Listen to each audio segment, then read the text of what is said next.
Hello and welcome to Infamous, the audio podcast. This is Brandon or Mutilus on Discord. This is Parker, go by One Who Parks on Discord. This is Jeremy, just Jeremy, and the robot is fine, for those who want to know. And this is Aaron, I go by Treffenwood on Discord. They're just really practicing for when their entire staff is robots. They don't have to pay them anymore. That's what they're doing. I wish I had a staff of robots we didn't pay. Have you pitched your bosses that you should just get a robot to tell the other robot what to do? That way it'd be just double automated. Yeah, robots teaching robots. There's no way that could end poorly. Yeah. I think we need emotional support robots at this point. Companion cube. Exactly. We need companion cube. Why did you kill your best friend, companion cube? Alrighty. Did we get any news? I don't think we did we? Yes, Cassandra we did. Nova. Yeah. Oh, that's right. All right. Yeah. All right, so we'll have news in a second. Parker, you're down to 3,099 probationary episodes. Good job. Yeah, just ticking them down. After that amazing performance last cast. Yeah, doing great. Peeling them off. As always, there's Patreon link in the show notes, as well as our partners Views on Minis and Baron of Dice. And with that, Parker, what's next? News. Hey, news! Yes. News! So the real news is that someone in our Discord actually works for AMG. We're trying to figure out who it is. Because the timeline of it got changed, right? After much discussion in our Discord, yes. Jeremy? Actually, what? Trying to see. Yeah, you're trying to figure out who it is. I actually think that's actually a very likelihood. So, for those of you who don't know what we're talking about, last podcast we discussed how, for some reason, Cassandra Nova was omitted from the cast of Sentinels and the Sentinel roster for the timeline events for 2024. And so, in our Discord, somebody asked, "Hey, is anyone trying to put stuff together?" And was it just somebody who made a offhand comment like, "No Cassandra Nova and Sentinels, so good luck." And I think we were talking. I asked, and Aaron just straight told me that she's not in Sentinels. Yeah, but this was on our podcast, but in our Discord just recently, a Discord just within the last 24 hours, a conversation got started, and somebody mentioned Cassandra Nova not being in Sentinels, and then somebody else said she's got to be in Sentinels. She's a Sentinels member, and he goes, not on the timeline list, and then this whole thing, it basically turned into a long discussion of many people being sure that she had to be on there, of course, right? Because Sentinels need a third member, and then false, and then of course the joke started flying but they can't let her on the affiliation. She's too good. Strong. She'll push them way over the edge. They're already turnt enough as it is. Yeah, this is meant to be a nice, casual, balanced format. You can't let people like Cassandra Nova in there. Into Sentinels of all affiliations. So, and the whole time there were a couple of people going, I don't know why you guys are making so many jokes. She's in the Sentinels, and we're constantly replying, no. They were like, we've shown screenshots that she's not. And they're like, we check it. Yep, it was just updated. Yeah. And so all of a sudden, she is again now. So the news is Cassandra Nova added back to Sentinels. You heard it here first. Maybe you've heard it here first. So yeah, you can now play Cassandra Nova. Mm-hmm. You're welcome. Yeah. So for all you stands out there really waiting to play the Mumadri, or Mumadri, I think it's Mumadri, then you can go ahead and do it now. Yeah, this whole thing is kind of surprising to me. Are they planning on updating? Because it seems like they've updated this list multiple times already. Is just the only time? They've done it before, haven't they? I can't speak to that. It's like a Loki timeline. It just changes constantly. Yeah. You can see. Let's see. When was this? 11/22. Yeah. So it was changed exactly today. So it was. It absolutely said something earlier. 10 days ago was when there was this. The original version was put in, and now it's. Says as of today. I seem to remember there being a conversation about how when originally it was released, immediately later something changed. I think that was Cassandra Nova, right? That was the story. No, it wasn't. No. This was weeks ago, or at least a week ago. The Cassandra Nova thing happened today. Right, but I thought I thought that was our conversation the last podcast, is that she was taken off because she was too strong. And now she's put back on. She wasn't ever taken off. She was just never included. Oh, okay. Yeah. For some reason, I thought that she was taken off. She was. She was taken off. Yeah. Oh, okay. Yeah, I remember because I just listened to that. I listened to our podcast. Okay, so she started on the list and was taken off and then was re-added. She was taken off by a stealth update. Like, they did not update the date on the document. They just fucking changed the document. And I hate that. Like, if you screwed up and you need to change something, then just write version 1.1 or change the date to 11th of November instead of the 10th. You cannot have two exactly dated documents that have different information. Yeah, exactly. It's super confusing when you go online to look at something and you're like, wait, this is the same version, but it's changed. Yeah, because that's what Muse Josh did. Like, he's like, I'm looking on my phone, I've got the one dated 11/10. I'm like, yeah, but the one online dated 11/10 is different than the one that you downloaded when it first came out. Yeah. Whatever. I've said my piece. Mm-hmm. So what I'm curious about is, why did they take her off the last time in the stealth change? I think it was a mistake. Either that or they didn't want her to be legal in the format, and then they heard the rumblings that people they moved her to Cabal. Yeah. They moved her from Sentinels to Cabal. That's they probably, right. Again, tin foil hat, they probably meant to add her but not subtract her, which is where she's at now. Now she's in both places. Yeah. That was probably it. They were like, oh, she needs to be in Cabal. Somebody went online and changed a keyword, and now she's in Cabal. But she wasn't in Sentinels anymore. And they were like, "Dude, you fucked up. You're supposed to just add, not change." I don't know if it's a keyword. I think it's just a cut and copy kind of thing. I believe that it's probably a populated list off of like some other document. Yeah. Okay. Anyway, she's in Sentinels now. Everyone can rejoice. Sentinels are finally playable. Good. I've been practicing it for the last 3 years, and I was really upset. Are Bucky and Taskmaster legal in this format? One of them is. Guess which one? Okay. Taskmaster. Oh, you were correct. Mm-hmm. Okay. There is a Bucky legal. It's the new one. Yeah, that makes sense. Sweet Sassy. Ooh, that's an interesting question. Are there any additional members? Are there any duplicates of anyone who's legal? Like, can you play 2 Black Widows? No. So because it's a timeline, a snapshot in time. Everyone. There you go. Yeah. That's cute. Yeah. What do you do in a world with one Captain America? That's terrible, because that means you don't have Widow. Or one Red Skull. Or the best Peter, probably. You're probably... I don't know. Well, I know you're going to say Peter 1, but... I could just make a blanket statement that you don't have the best Peter, and then people will argue regardless. Yeah, correct. Throws a grenade. Aaron knows which Peter's best Peter. Played him today. I'm so happy. Like, of all of the things I've ever done in this game, proving that Peter 1 is good is, like, my favorite thing. Because I argued with people endlessly when we were still on wave 2 of the game. And it was like, dude, Peter's good. Just trust me. And they're like, no. I'm like, God damn it. It's because I never played against him. You always played against me, and it was awful. Yeah. I still am not sure I would agree with your statement. Oh, man. I don't know if he's best Peter, but such he a is good toolkit. Peter 1 is good. Best Peter.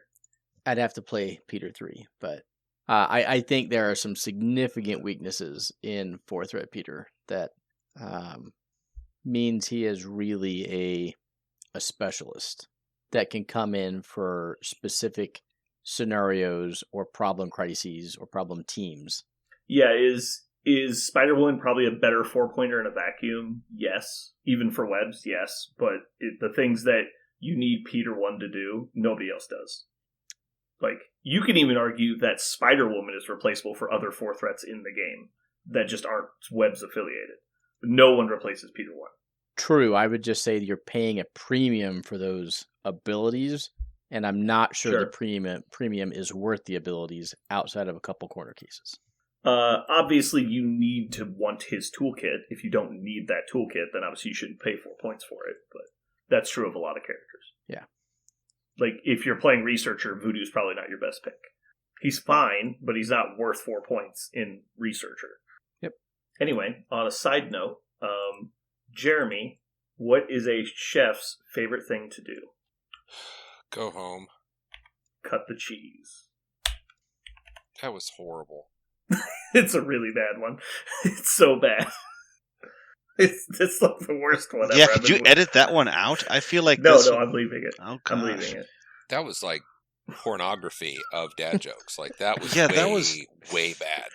So but it was gross. Like Ron Jeremy pornography of dad jokes. No, it's not good. Yeah, it's the ones that you don't show around the office. I thought I had done this one already. Oh, here we go. Here's a good one. What do you call a Disney movie about a chef? James and the Giant Quiche.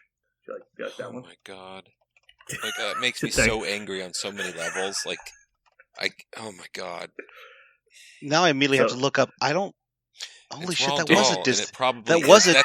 Like it was a Disney movie. Problem with it? Your problem was it wasn't a Disney movie. Yeah, but I was like, that was a Disney movie. Oh, and shit, also, it was a Disney movie. Fact that it strapped Parker's itself over here to googling. Disney, I'm fact checking your dad joke, or it's not good.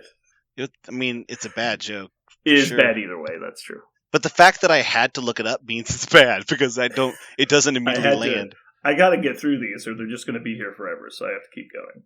Oh no, I understand you got to push through, but man, oh man. All right, just for that one, that's a Brandon one, not me, but Brandon Morris. That's Brandon Morris right there. So if you guys have a problem with these two dad jokes, please message Brandon Morris. You can find him in our Discord. He goes by B.Morris.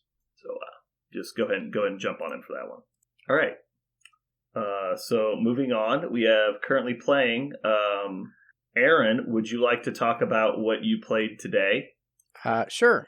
Today, I spun the affiliation wheel and ended up on Web Warriors. Random coincidence. The real version, not the take away all their tools version. And I played that in my second chance final game against Corey T. And things went well. Literally my list is what you mean. What is a second chance for those of us who have no idea what that is? I'm speaking for our listeners, not me. Yeah. Because I know what it is, but he clearly does. You can tell by the way he's talking. I know super what it is. So this is I mean, I don't want to talk down to anyone, but clearly, at least, I don't think Dave knows. We need to tell Dave. Yeah, we need to tell him. Can you tell people like Dave? Yeah. Okay, Dave. TTS leagues are a great way to interact with people in the MCP community online, and they have 3 every year. And then after the initial Swiss rounds have been done, they have about a 5 to 6 week one single round elimination for all of the people who made what are called cuts. And then there was about 2 months of downtime for everyone else. So they decided, you know what? We're going to let them all play in this second chance league, if you will. And so it is, you have to go undefeated. But if you go undefeated in a 4 to 5 week league while all of the top cuts guys are hashing out who wins, that gets you a ticket to next season's finals. You can play the next season to enhance your standing because it's seeded. Yeah. Or you can not play at all and just walk into the finals. So for this year, I did not play in the regular season at all because I was busy with Blood Bowl in Denmark and doing different things. So I took the season off and did not play. But then my life calmed down while second chance came around, and I threw my hat into the ring there and managed to go undefeated. Nice. Congrats. Nice. Oh, so that was the last one, the one you just did. Yeah, that was the last one. Yeah. Nice. He did it. Cool. Have you ever made the finals before? I have. Yes. Yep. Was it through the normal method or was it through second chance? I made it to the normal method in both my previous two leagues. Nice. Very cool. So you're basically in the holding pattern until next season starts? Correct. Next season will start the 15th of January, running for about 3 months. So about through the end of March or April.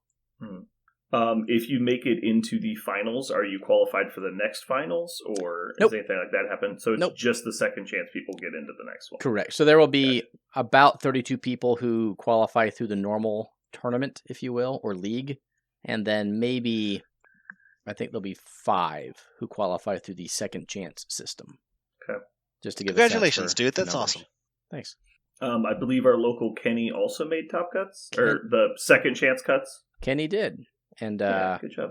So he only had 2 people in his group? Yeah, he was one of 2. So good job, Kenny. Okay, good. He won his game. Nice. He did. So in the actual league, we in the Kansas City meta were eating each other because there are probably 6 people who are all in the U.S. Central bracket. So there are 3 U.S. brackets, and you can sign up for any bracket in the world that you want.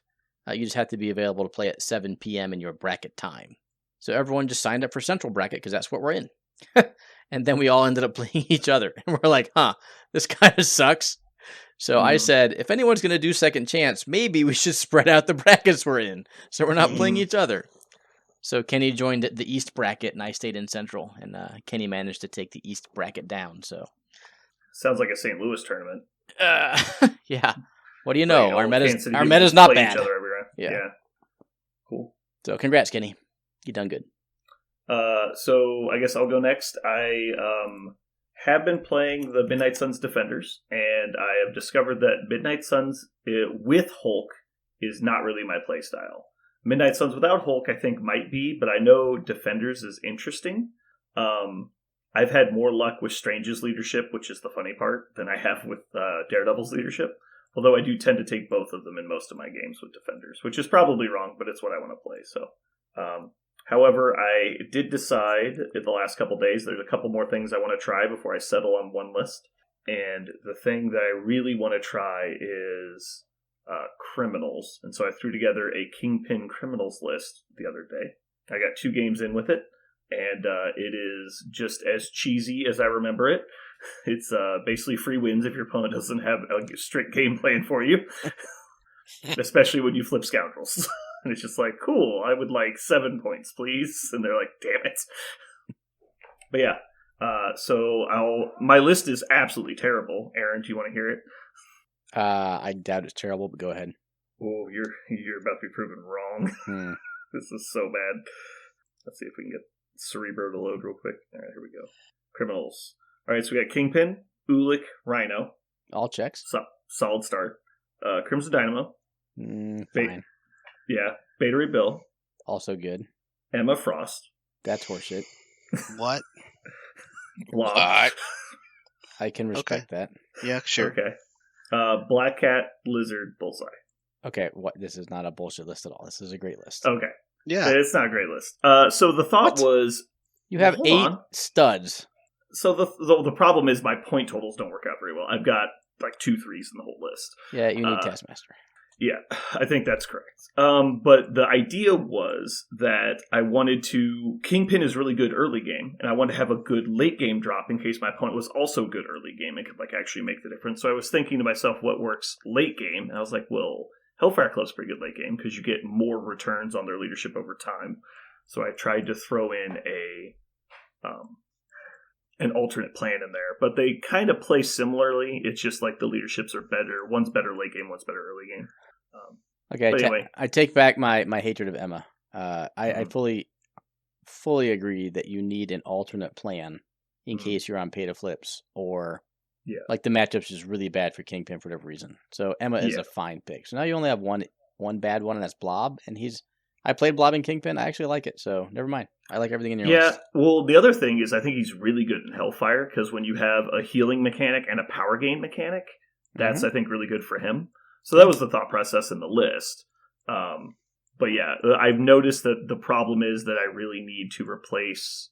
I need to add a Black Panther in, I think. And so I need to figure out who... I'm actually thinking about taking out Dynamo. It's just Dynamo's so good in Hellfire Club that... I don't like if I pull a Demons and I want to play Hellfire Club, it just seems like so good to have Dynamo there with Emma's leadership bouncing around. The correct answer is to take out Ulik, and it pains me to the soul. Yeah, I just don't know when I'm going to put a 5-pointer in that doesn't have like point and click displacement. Yep. That's kind of true. I like Ulik in Defenders, but I think he's better there than Criminals, which is kind of weird. Yeah. Anyway, so I played this into Ryan twice. Ryan had apparently never played against Kingpin Criminals. He had only ever played with Kingpin Criminals. And he was playing Go Tall Brotherhood. Did not go great for him. No. He was a great sport, as usual. Ryan's always a great opponent. We started turn 3, and he was like, well, I know the game's over. It was 13-3. And so he's like, well, I know the game's over, but I'm just going to take a couple activations. That way I get to have a little bit of fun. I'm like, yeah, that's totally understandable. And he stared at the board for like 3 minutes, and he was just like, nope, I scoop. I was like, why are you conceding now? He's like, well, I looked at the board. I have 0 good activations. So there's no point in playing further. I was like, oof. Like, yeah, that sucks. Because it was just like, as soon as he does anything, Black Cat just walks up and staggers Magneto again. And I staggered him on turn 2 and threw him away twice in that turn. So his only action was to move close to an objective that turn. is so brutal. Rhinos is fun to play, as I remember. But yeah. So I want to tweak my list a bit more, play it a little bit more. We'll see. Would you consider Doc Ock 2 in place of Emma? As a leader? Yep. I don't know much about him. Let me look it up. A- model by himself. Mm-hmm. My only concern is if you're wanting it to be a late game leadership. I don't know. I think that'd be interesting. Trying to see whether the best off list is Emma or Doc Ock. I'm intrigued by that question. The leadership is clearly better on Emma, right? No, it's not. Hmm. So if they attack, if you like double move and pick up whatever, something with Lizard, and they attack you and don't do damage, you gain a power. Next person goes and attacks Lizard, does a damage, you'll get 2 power. So the ceiling on power gain is so much higher because you don't have to take damage to get power, you just have to get attacked. Mm-hmm. So if you're playing against Shield or Guardians, Cabal, someone that's going to be attacking you because that's their only game plan, you can end up on turn 2 having an insane amount of power on some of your models. And the models you're playing already have displacement. Mm-hmm. So you play tanky DR models that aren't going to get one shot. It takes several shots to get them.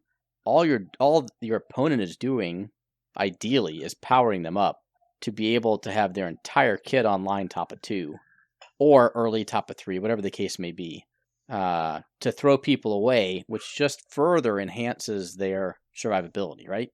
You know, a throw equals a stagger kind of concept. I don't hate it. I would almost lean more towards, I was going to say Green Goblin leadership, just because I don't feel like the models I play are super power hungry. Obviously everyone wants more power. Some of them are power hungry. But I'm just thinking how many of them really take advantage of having more power. I would definitely have to change up some stuff other than just Emma. But the other thing is, like, I haven't even looked at getting affiliated. So that means I'm playing Lizard, Rhino, Doc. And Kingpin? Well, not. I mean, he is affiliated, correct. But your Doc Ock list is Lizard, Rhino, Doc, plus whatever you need. Yeah, which is 11 points affiliated, which is fine. I think it's very cute that with Doc Ock, all of the spend to prevent a damage is functionally free if you spend down to 0. I love that because whenever you spend down to 0 and you don't get a power for it, it does feel a little painful. You're like, I didn't take a damage, but now I have less power, and he has the ability to do it again, and I'm going to have less power every time he does this. Yeah. But when you're like, nope, you attacked me, so I get it. It feels and again, so good. Taskmaster is really good with that leadership because they start rapid firing you, and you're like, cool, she shot me the first time. I'm going to trigger the counter attack, and then I'm going to gain a power. Your turn. And so they get the rapid fire attack. Now I get 5 dice counting blanks and a second power. So then I get to do the second one for free, and I'm getting 5 dice with blanks. And then you're rolling 10 dice dealing damage to them back. And it's like, would you like to shoot me again? And they're like, not really. I wish I knew if I don't know if that leadership is that great, but I do think that leadership in that affiliation is pretty strong because they're all about but the problem is I think they're really good with the symbiotes. I think it's Carnage and Venom that really love it because they're the ones who make you pay for hurting them, and what they need to make you pay with is power. It's the thing they need to make you pay. They do need more power, that's true. But because you're so disincentivized from attacking them specifically, I feel like people only bother to attack them when they're very confident they can kill them. But if you can get people into bad matchups, like you can trap people out on flanks and stuff, it is a bad spot to be in. I guess what I'm saying is, for the reason I just said, I don't know if Doc Ock is the right way to go with a Kingpin criminal crossover with your list specifically. I don't know. Yeah, you can just put it on the table and see, but it doesn't automatically scream synergies. But maybe I'm wrong. Yeah, I wouldn't be against trying it, but it's not my first go-to. The main thing I like about Emma is that I can just put whatever the hell I want on the board. I like the Emma play actually a lot. I like it a bunch. And she got one-shotted twice in my game against Ryan, and so I got to have 10 power on her the second time she activated, and so she just absolutely wrecked people. She's like, throw this size 3-piece train, Then I'm going to use AoE to shatter, hit 2 people with it. And then she immediately transforms and then does her mystic attack. And that's like, this is awesome. Obviously, she doesn't get 10 power very often, but anyway, that's what I've been playing. Jeremy, have you been playing games? I heard that you may have quit the game. I rage quit. So there's a story. I got mad and I quit, and then immediately I played again. Then I got mad again. Ooh. Then I played again, and I got mad again. But I was back in. So anyway, I'm playing Red Skull 3 right now. I'm fucking around with some ideas that Perrin and Aaron have kind of put together. So the question is, and still remains, I don't know if Ultron 2 is actually any good. So I'm working on that. That's a little project. And I actually played a version of the list which was interesting, but I don't know that it was any good. It was full of bows and a model that places with Red Skull 3. It was MODOK, Enchantress, Ultron 2, and Red Skull. So like every model place things or move people, which was pretty cute until late game when my models all died. Yeah. It's like, oh yeah, they're not infinitely, they don't have damage reduction or healing. MODOK 1? Yes. Okay. So, I would personally like to encourage you to try MODOK 2 with Ultron 2. I think they are a fantastic pair. Why? Because MODOK 2 can sack to the grunts. Also, I'd rather have the grunts just jammed up on my opponent and save point. Like, I don't know. It's just different things. I don't care for MODOK 2 very much, but you can also sack to Ultron and then use Age of Ultron as the resurrection thing. It's always cute. I have this thing where if I keep models within 2, I feel like I'm spending 9 points or 10 points on a single model, and like, what do I get out of it? It's very I don't like those kind of combos, but it's probably really good. I'm just kind of you don't like the bricky format. 2 big models hanging out together, like unless it's Hulk and like Malekith, like and just destroying the universe, I kind of have trouble with it. But so I'm just messing with Red Skull 3. I think he's really, really good. But I don't know that he's going to carry me through LVO. So that's what I'm looking for right now. I'm fishing for an LVO list. So we'll see what I come up with. I have a quick interruption before Parker goes. So we talked about my recent game, but I was there. I witnessed Jeremy's descent into the 7th circle of hell.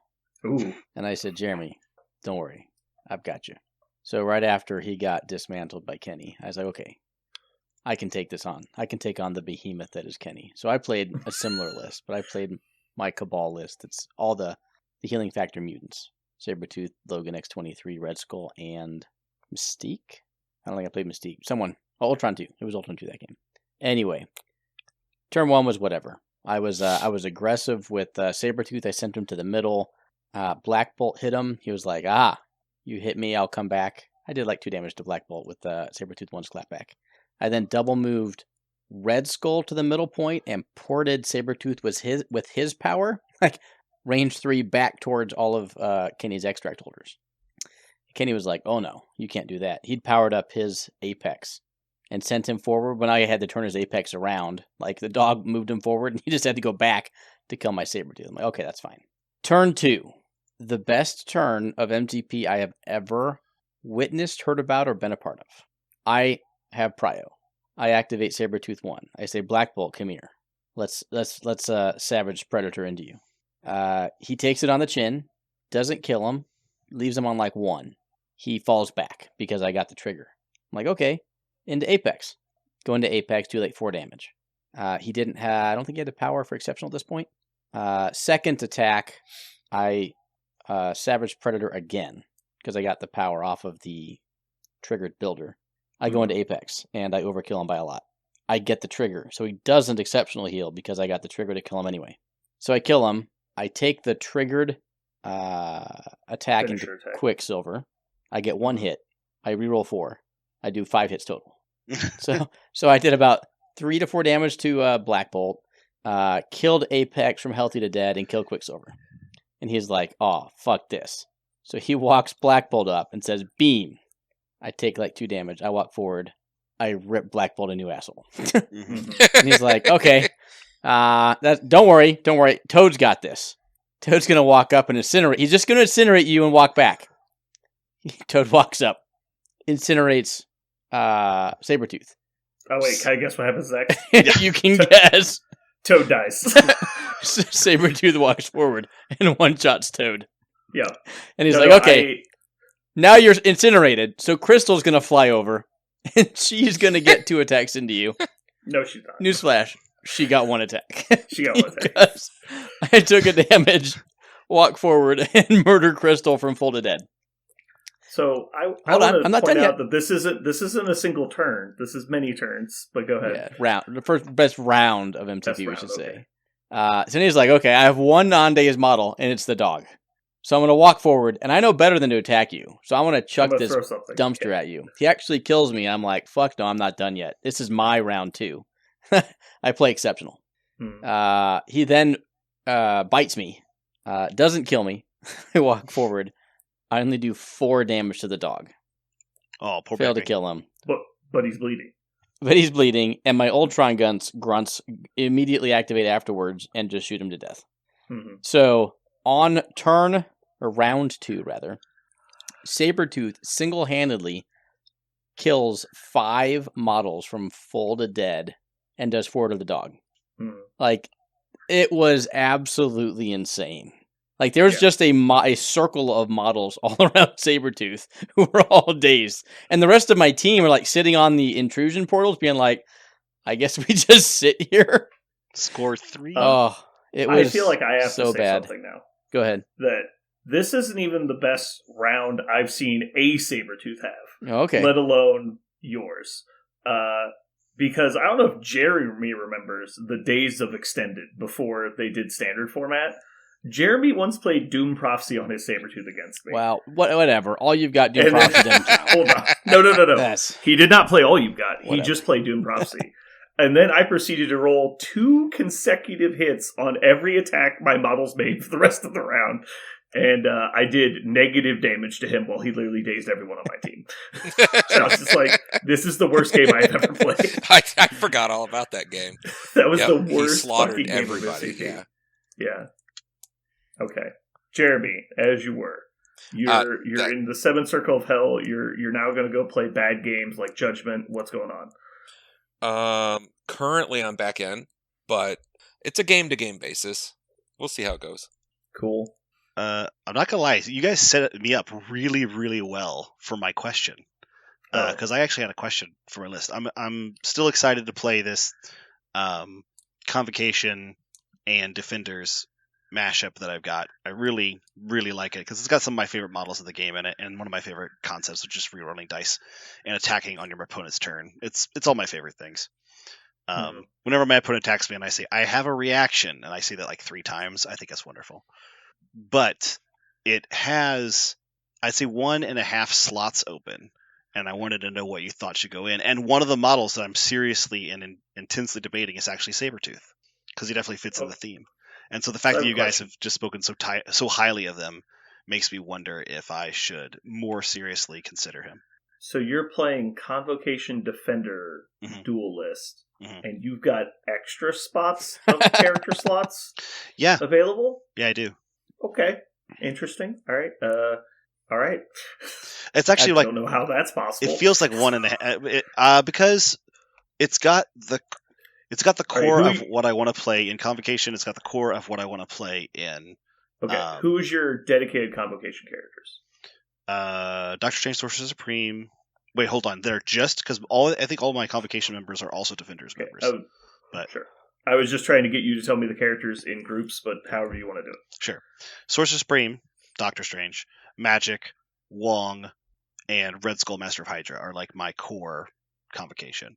That's what I play first in Convocation. Okay. So what are your Defenders models then? The Defenders ones are Daredevil, and it's actually usually Daredevil, Ronin, Wong is kind of the core. But I do have Ghost Rider fits in well into the 19-point package. Luke Cage fits in well. And right now Venom fits in well.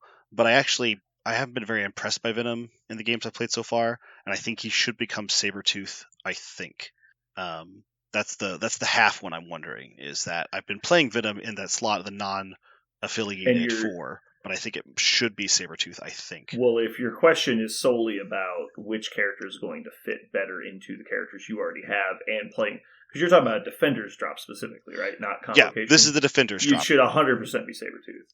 Because, triggering aggressive before making your counterattack is going to be massively useful to get the leadership bonus, as Venom is going to have a hard time getting within range 2 of a lot of people. The reason I originally went with Venom was Lethal Protector. It's a great card. But you're going to run out of card slots if you're playing all these models. And taking also, Heroes for Hire and Lethal Protector plus your 2 restricted cards, you're already out of cards. Right. And the other reason why is his pull. His pull is so long, and it functionally gives him an extra dice when he's rerolling. He's rerolling it. He's making your opponent that doesn't want to commit now need to get stuck in or sacrifice actions to leave.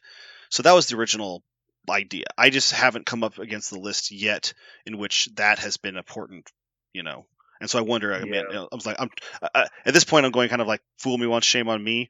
Like maybe it's really important. Or as it turns out, the times that I need Venom to pull characters around is actually not enough to be worth playing it. I should just continue to play. I don't see it. You also have Daredevil running around for potential pulls. You have Doctor Strange for potential pushes. I don't think you really need Web Snare, and Web Snare is incredibly expensive on that model early in the game. I don't have OG Strange. If that's you said Sorcerer Supreme and Strange earlier. Sorry, it is just the Sorcerers. It's just Doctor Strange. Sorcerer Supreme is the only one. Sorry. All right. Well, I found the other model you need to include. I don't want to play him. I don't enjoy it, and I don't want to. Cool. It's 100%. I just don't. I do not like playing him. If I'm going to play a 5-point defender, and I know is he in Convocation? I don't know if I think he is. Doctor Strange, OG Doctor Strange 1. Yes. He is. Yes, I think they're both in both. They are. I think it's just Sorcerer Supreme's not in Midnight Suns. Okay, that's right. Yeah. Strange. So it's Convocation Defenders for both, Midnight Suns for OG. It's 100%. He's done me wrong. Like I every time I've played him, I just sounds like you've done him wrong by failing him. So the last bit, there's a 10th slot right now, and the problem with the list, if there is a problem with the list, is that if I want to go Defenders and somebody does Defenders like Gamma and chooses 15 points, it's not super easy to go down to 15, 16, 18. Like the slots that are kind of hard. Are you playing Wong? Wong is in there, yeah. Okay. I like ASM on Gamma with Defenders, but that's if you have Strange. Without Strange, I don't know that it works. Because you really need that healer/dice adder. Because if someone's attacking either they're attacking either Daredevil or ASM while they're on the middle line, and Strange is on the back point. He's throwing in 2 extra dice, and so they're doing, Daredevil's doing 6 dice physical defense, counting blanks. ASM's doing 6 dice physical defense with rerolls, and then also has witty banter on top of it for both of them. And then if they actually take damage, then Strange just heals them. And then if they take damage later, then Wong heals them. Like it's so insurmountable to take out that chunk of models. Like it's like if you're like, oh, we're doing 15, it's like cool, I know what I'm playing. Like you just pile those models in the middle and they can't move them. I do enjoy me some ASM. I do like the idea of him getting rerolls too, although you could switch to the Strange Leadership as well, I bet. And I think in this situation he probably is doing Strange Leadership, and he actually can actually pay for it now with his cool crits give power thing. Yeah. I played my game at the tournament against John, and let me tell you, people underestimate his leadership by a lot, especially in today's meta. There's so many models that have so many dice mods that crits are incredibly powerful. When you suddenly just say it's like X23 doesn't get crits, it's like it really changes the math. Like Logan not getting crits really changes the math. Also, both those models are weak to mystic attacks. And you're just like, oh, guess what? Every fucking attack in my army is a mystic attack. And so Logan's just always hurting his people every round. And it's just so he has to stay away from everybody. He doesn't have a choice. Because he'll just fucking kill his whole team. Because every single turn you take is dealing a mystic damage to Logan. But that would require, like you said, it really doubles down. It would require the model that you refuse to play, so it's fine. Yeah. I just do not want to play him. Also, it opens up a very good card, the Pentagram of Far Away. I have Pentagram in here for Wong. Wong is my Pentagram. Yeah, but it takes him... He basically can't really play it, efficiently. So he can't get far enough up the board while getting enough power. But it does work. It's just... like nobody's gonna be standing near him, so it doesn't matter. At one point, I considered original Incredible Hulk. So the Hulk, just the Hulk. I considered him because it does kind of fill in the points correctly, but it doesn't fit with the theme really at all. It's just he's a defender. Immortal Hulk was in the list because I actually have him. I don't have original Hulk painted. Yeah, but Immortal Hulk also rerolls is fine. But yeah, like he's so fucking expensive. Everybody in the list is expensive. Yeah. So I don't know. Maybe I just keep staring at it. I would definitely swap Venom for Sabretooth. I think it's a better choice. Yeah, I already did that. I'm glad you thought the same thing. I'm excited to try it. And after your guys' glowing review of your recent Sabretooth, I'm excited. You could just lean harder into that and just take like OG Wolverine, who's also pretty survivable. Adding in defense or offensive rerolls really helps his output. But then really the extra thing is you get to play Weapon X training and exceptional healing. I'm not going to lie, I didn't even mention it because I thought I would get laughed off the cast by thinking, and the reason why is because he's a defender, and since I already have 3 forecasters in the list, but specifically because the other 2 forecasters are not defenders, the points get funny. But he's also another one of those characters with 7 health and the healing. He's affiliated too. Yes, and you kind of don't want to attack him. Because that was one of the problems with the list, is anybody you put into the list, because everybody else has got some, if you attack me, bad things happen. But he kind of has that too, because you have to try to get all 7 health, because he'll come back and wreck you. You have to be careful with where you put him. Like he can't tank the world, right? He's not ASM. Right. If one person's trying to fight him, it's almost a lost cause, because it's so hard for one person to down him in a single round, and then he just heals it back and kills you. Again, a strong argument for including Strange. The biggest problem that Wolverine and those people run into is like martial artist characters, which are currently everywhere. Mm-hmm. When you can just like surprise this is a mystic attack and just shred the martial artist characters, it's so funny that they just can't do anything about it. But yeah, who would go out for OG Strange? Ghost Rider makes the most sense. I would take out Ghost Rider. In my experience, it's you're never going to play them. You're definitely never going to play them both, because it's 2 5-pointers. You wouldn't play them both. The reason why he was in there before is because he does like to go deep in. He's another one of those models that you can attack, but you don't want to because you feel like you're wasting your time. But neither leader really helps him, because he's mobile enough that he just doesn't do anything for the list. The only reason he's there is because Wong is a good target for deal. That's the only reason he's in the list. Daredevil does not mind. Daredevil's reroll is not bad for him at all. Like Penny with rerolls. He doesn't always get within range 2 of people because he's got range 3 attacks. And so because of that, he's like, you're having to put him in different locations than you would normally put him. And you can to get the bonus, but like he doesn't do anything special with it. It's not like Wolverine, who's like increasing the chance of the pierce bleed, and he's not like increasing the chance of flurry or anything. I also do like the potential for Doctor Strange. The heal would be huge, because that's one of the things about this list is none of the characters are easy. None of the characters are easy to daze in one turn, and that's why they're all designed to do that, so that they get their attack back, right? Or else are they really lame retributive characters.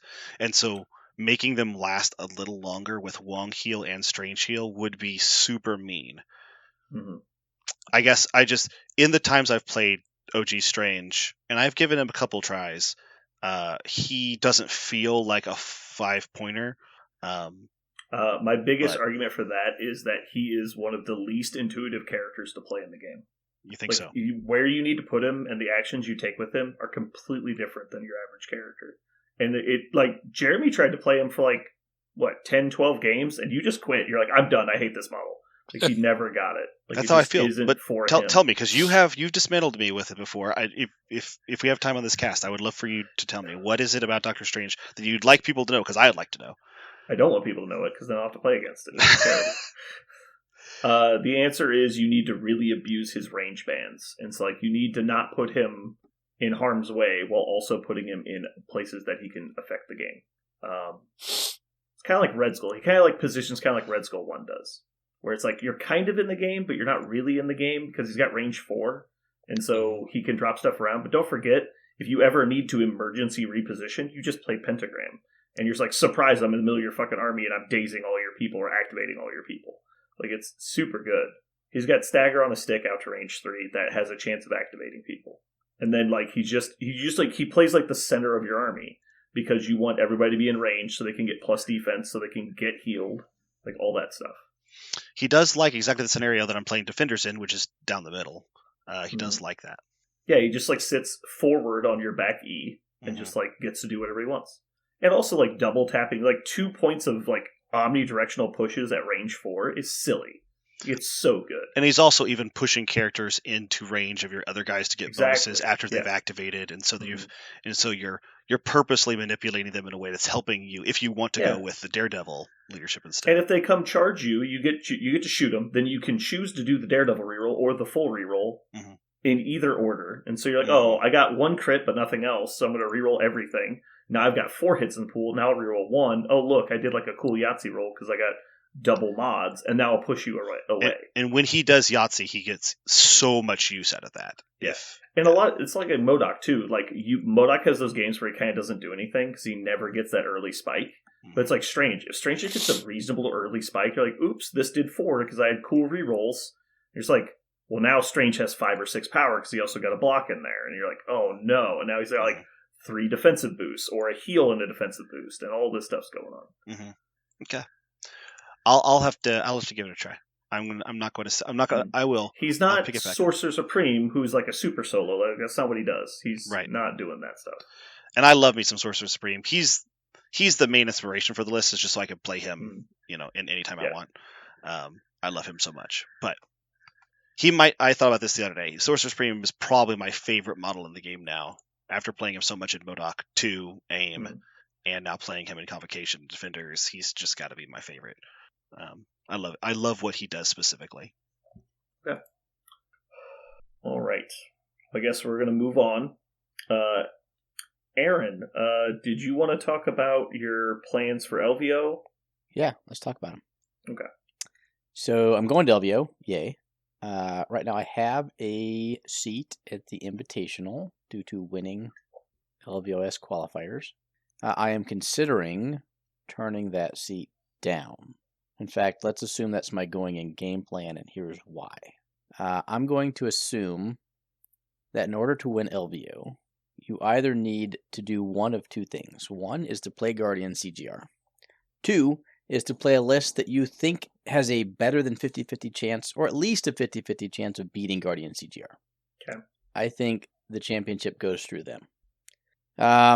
So we'll table the buy or sell that assumption for now. If you were to buy that assumption, I am then left with, if I want to be competitive in 2 months, getting a lot of reps and practice and picking a list that I think will do well into that specific list. That's option A. Option B is, instead of doing that, which sounds like a lot of beating my head against a wall, I could play the Timelines event on Saturday instead of the Invitational. I think there's a lot to like about the Timelines event. We talked about it last week on the cast. I think I would be very engaged mentally, intrigued with how to build a list in what is a brand new environment, really. And then playing without what I had identified as a lot of the degenerate plays in MCP. So option A is I get to try to figure out how to beat Guardian CGR.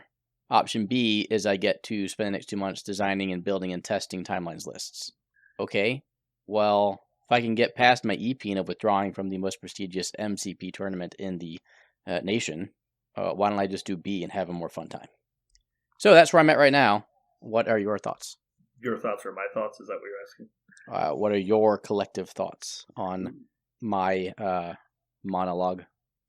So let me ask you this then. Let me add one little thing. Say they did something with CGR tomorrow. Would this discussion change dramatically? Would you be like, I'm fine, we're good? I think so, yeah. As much as I enjoy the timeline process, I think I would still do the Invitational because it would still be fun, interesting, new, without the quote-unquote boogeyman, reigning its dark shadow over everything. So I think without CGR, I would absolutely stay in the Invitational. So this really is, I don't want to. Okay. I don't want this cast to be all about CGR, but I really think for me it is it's a CGR issue because that's what I'm going to have to build into for the next 2 months and practice into. Well, I want this cast to turn into a CGR conversation. Oh, okay. I quit the game again. Yeah, I'm out. Nice to know you guys. Have a nice Wednesday. Hey, Parker's only played one game against CGR. And I won. He's a non-issue. That's non-issue. See, it's proven.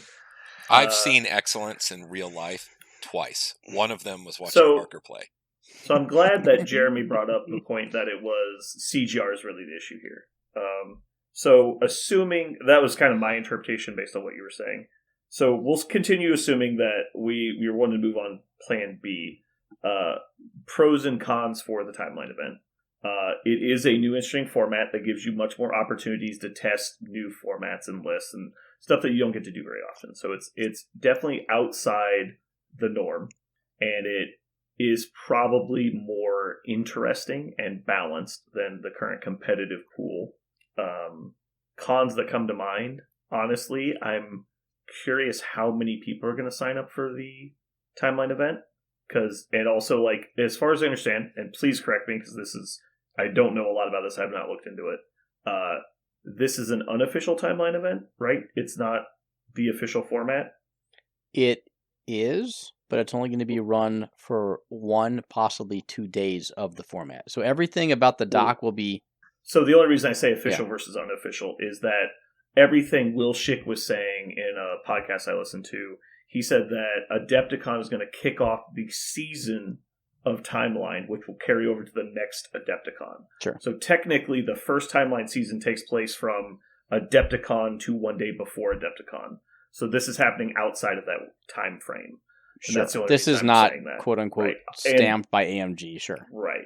But also, I think Timeline is kind of intended to be run by AMG, and I believe they're not running this one. It's just the people at LVO, not saying they can't run events. Correct. I would actually say the opposite. They probably run events better than AMG does. Sure. But shots fired. That's because I respect the people that run LVO. They do a good job. So I guess it comes down to if it's kind of a one-off, and I'm just saying, like, it's been less than 2 weeks. They've already changed the format. So, like, we don't know what Timeline's going to look like by then. So that's just, like, there's a lot of uncertainty surrounding the timeline event. I imagine it'll be fine, but also technically, by the rules, there's a minimum of 32 players. So if only 31 players show up, an official timeline event then would not fire. Sure, they will fire this with 16. I believe they will, which is part of the unofficial thing I was talking about. Right. Now, don't get me wrong, I'm sure you will have fun in both tournaments, but I feel like you'd be missing out on a big opportunity to play in arguably the most competitive single-player event in the world. Okay. I share your concern that maybe there's 6 people for timelines, and like, well, shit. And then that's a concern. Because the funny thing is, like, it's not like you lose the prep time, because I think that's actually the part you're excited about, is the 3 months of testing timeline lists. With a goal in sight, right? Yeah, knowing I'll get to actually do it. Yeah, just throwing the time away would be dumb. But, like, which means you're probably still going to Adepticon, so worst case scenario, you get to play them at Adepticon instead of, March instead of January. It's not like you straight lose the time. Sure. Unless every 2 weeks the format changes, like we've seen. So, if Cassandra Nova changes every week, that'd be hilarious. Giant tsunami type waves. That's all I'm saying. I cannot wait for somebody to win the tournament with Sentinels. It's going to be so funny. Jeremy?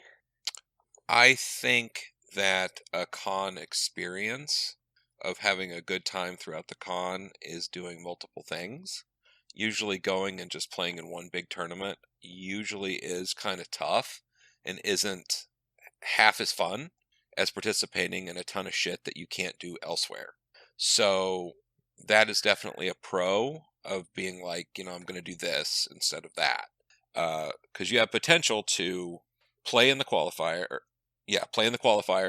which is 1 day, playing 6 games. Yep. Play in Timeline, and then also play in the teams.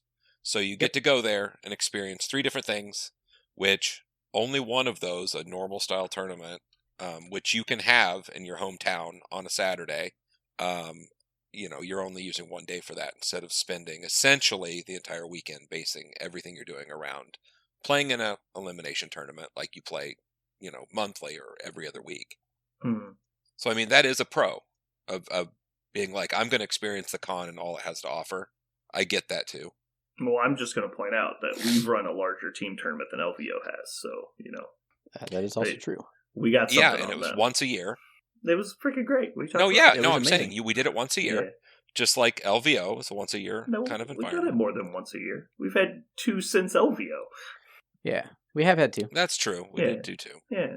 But it's I can't just count on that every Saturday, right? I can't just be like, oh, well, this month is going to be the... It's true. So yeah, there's definitely an appeal to I'm going to go do 3 different types of events. Yeah. Now, maybe I'm wrong, so I'll ask this clarifying question before I give my 2 cents, which is, if you decide to do the Invitational, do you feel you have no choice but to prepare for CGR? I know you said he's going to be the way to get to the championship. I get that, but you could also go with something you consider to know a couple times, which is go with something that you just feel like playing. If you go up against the biggest, baddest thing in the meta and you didn't have an answer for that as perfect as you maybe could have, so be it. And you just played because you wanted to play in the Invitational. Meaning, I guess I was saying is there an option 3? Which is you play in the Invitational not having busted your ass trying to beat CGR. There's absolutely option 3. Yes, I would consider option 3 on the table too. Okay, so then I guess I would say that I would not play in a timeline event if I was going to Las Vegas, and I don't think you should either, because you're going to Las Vegas, and that's where the Invitational is.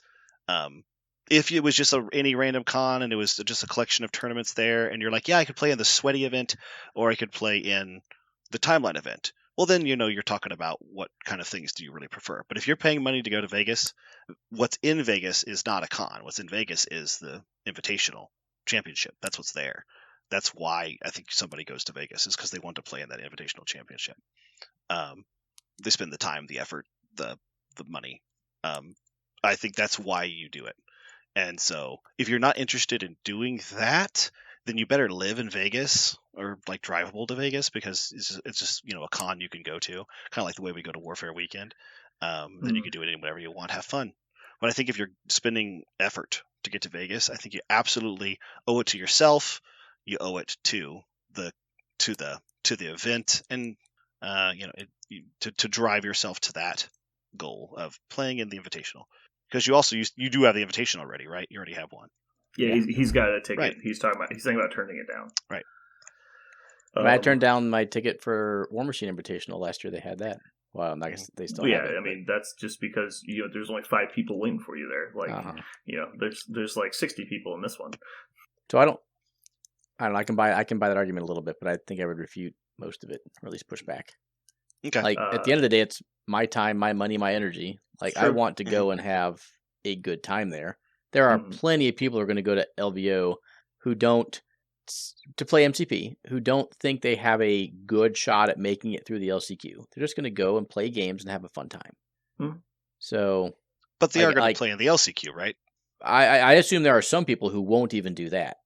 But there will probably be most of the people there will play in the LCQ if they're not qualified. Yeah, that's my assumption. It's the premier event for Friday, I think it is. Yep. Yeah. So, I would imagine most people that view themselves as semi-competitive players or better will probably play in the LCQ.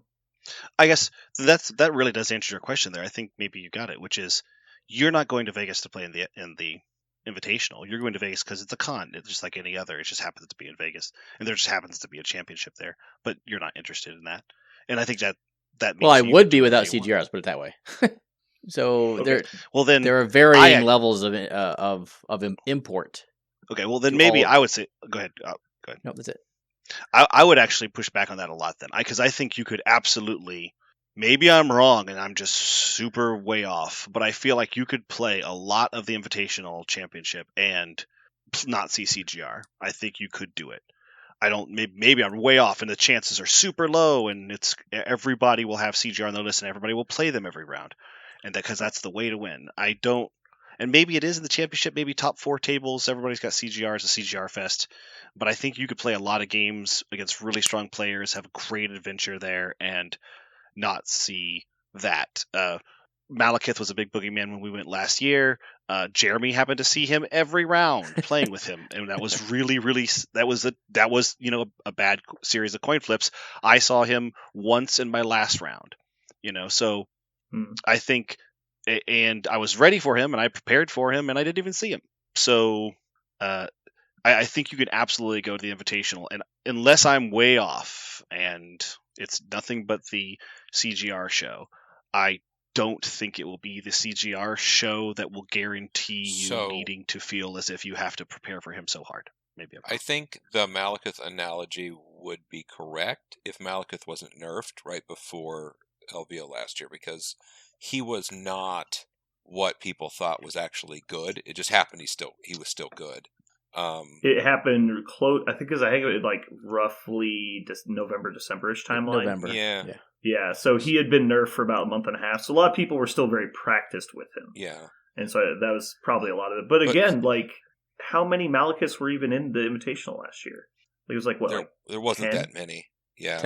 Like per capita, it really wasn't that high. I just found the funny thing was they actually started drifting down the brackets because fair amount of them played each other, so they're automatically knocking each other out. And it's kind of like X-Men. Like there was like 13 X-Men players, and after 3 rounds, none of them were undefeated because a bunch of them played each other, and a bunch of them just got beaten up by the meta. Like even though they were considered to be this really strong faction, they just didn't make it.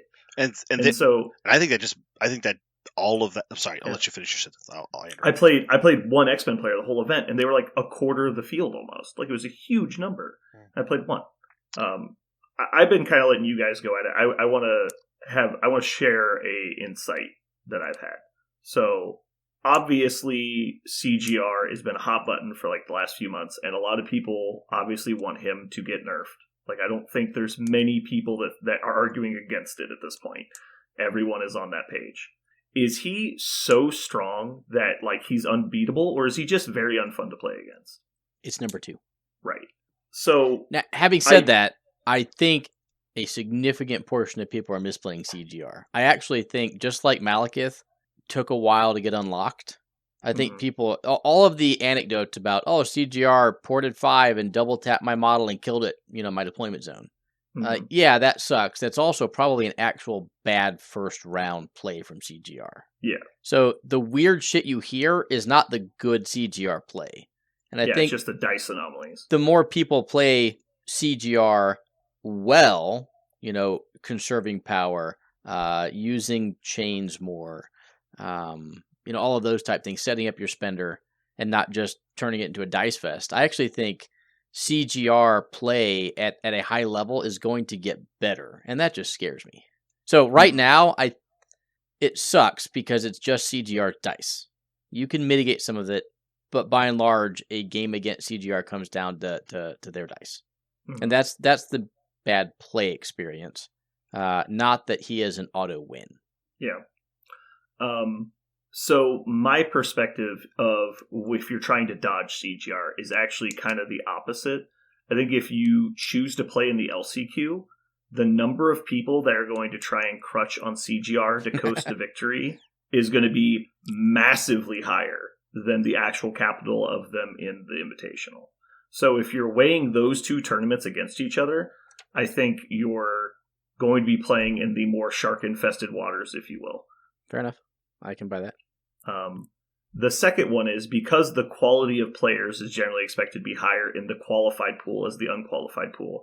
I think more people will have plans for CGR because we already know like the list that beat CGR fairly consistently are already pretty popular. Like that's why he isn't completely destroying the meta right now, is just because he loses to the already meta staples a decent amount. And so if we're talking about like some of the best SAM players playing against CGR, I'm pretty sure they're going to win more than their fair share of those games. And so as long as you make it past the first couple rounds, I really don't know what you would be expecting the CGR success rate to be. Does that make sense? I expect the CGR success rate at the LVO Invitational, if he's not nerfed, to be, I wanted to say a 75% win rate. Well, but keep in mind, like, the people going are going to be prepared. Like, so sure, a decent amount of them will probably choose to play CGR, but at the same time, I think it'll be no more than 10. Yeah. My concern are people 10 like 10 of 64?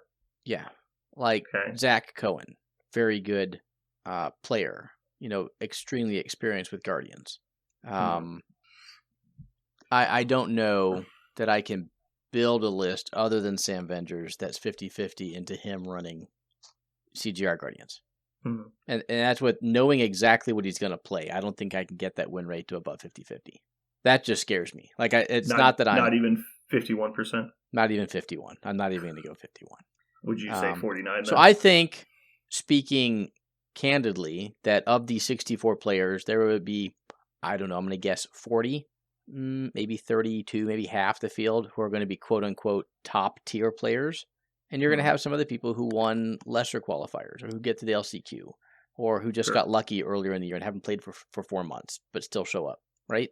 And I think just like the LCQ, it's going to crutch on CGR. Some of those players might also feel like they need to crutch on CGR.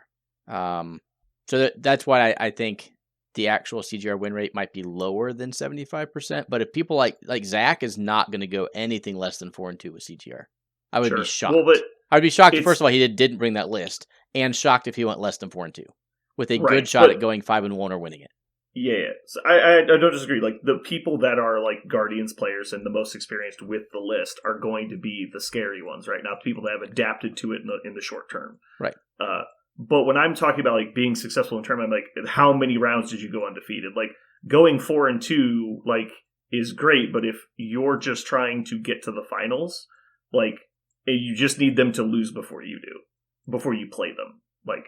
And so, how many of the 10 are going to make it into the winner, are going to last in the winners bracket the longest? And so, like you said, Zach's a really good candidate. There's going to be some, but it's not like the round is going to be, well, all 10 CGR players won, and so then the top bracket is just all CGR players. Like, that's not going to happen. Like, they might have an above average win rate, but they're not going to be the only winners.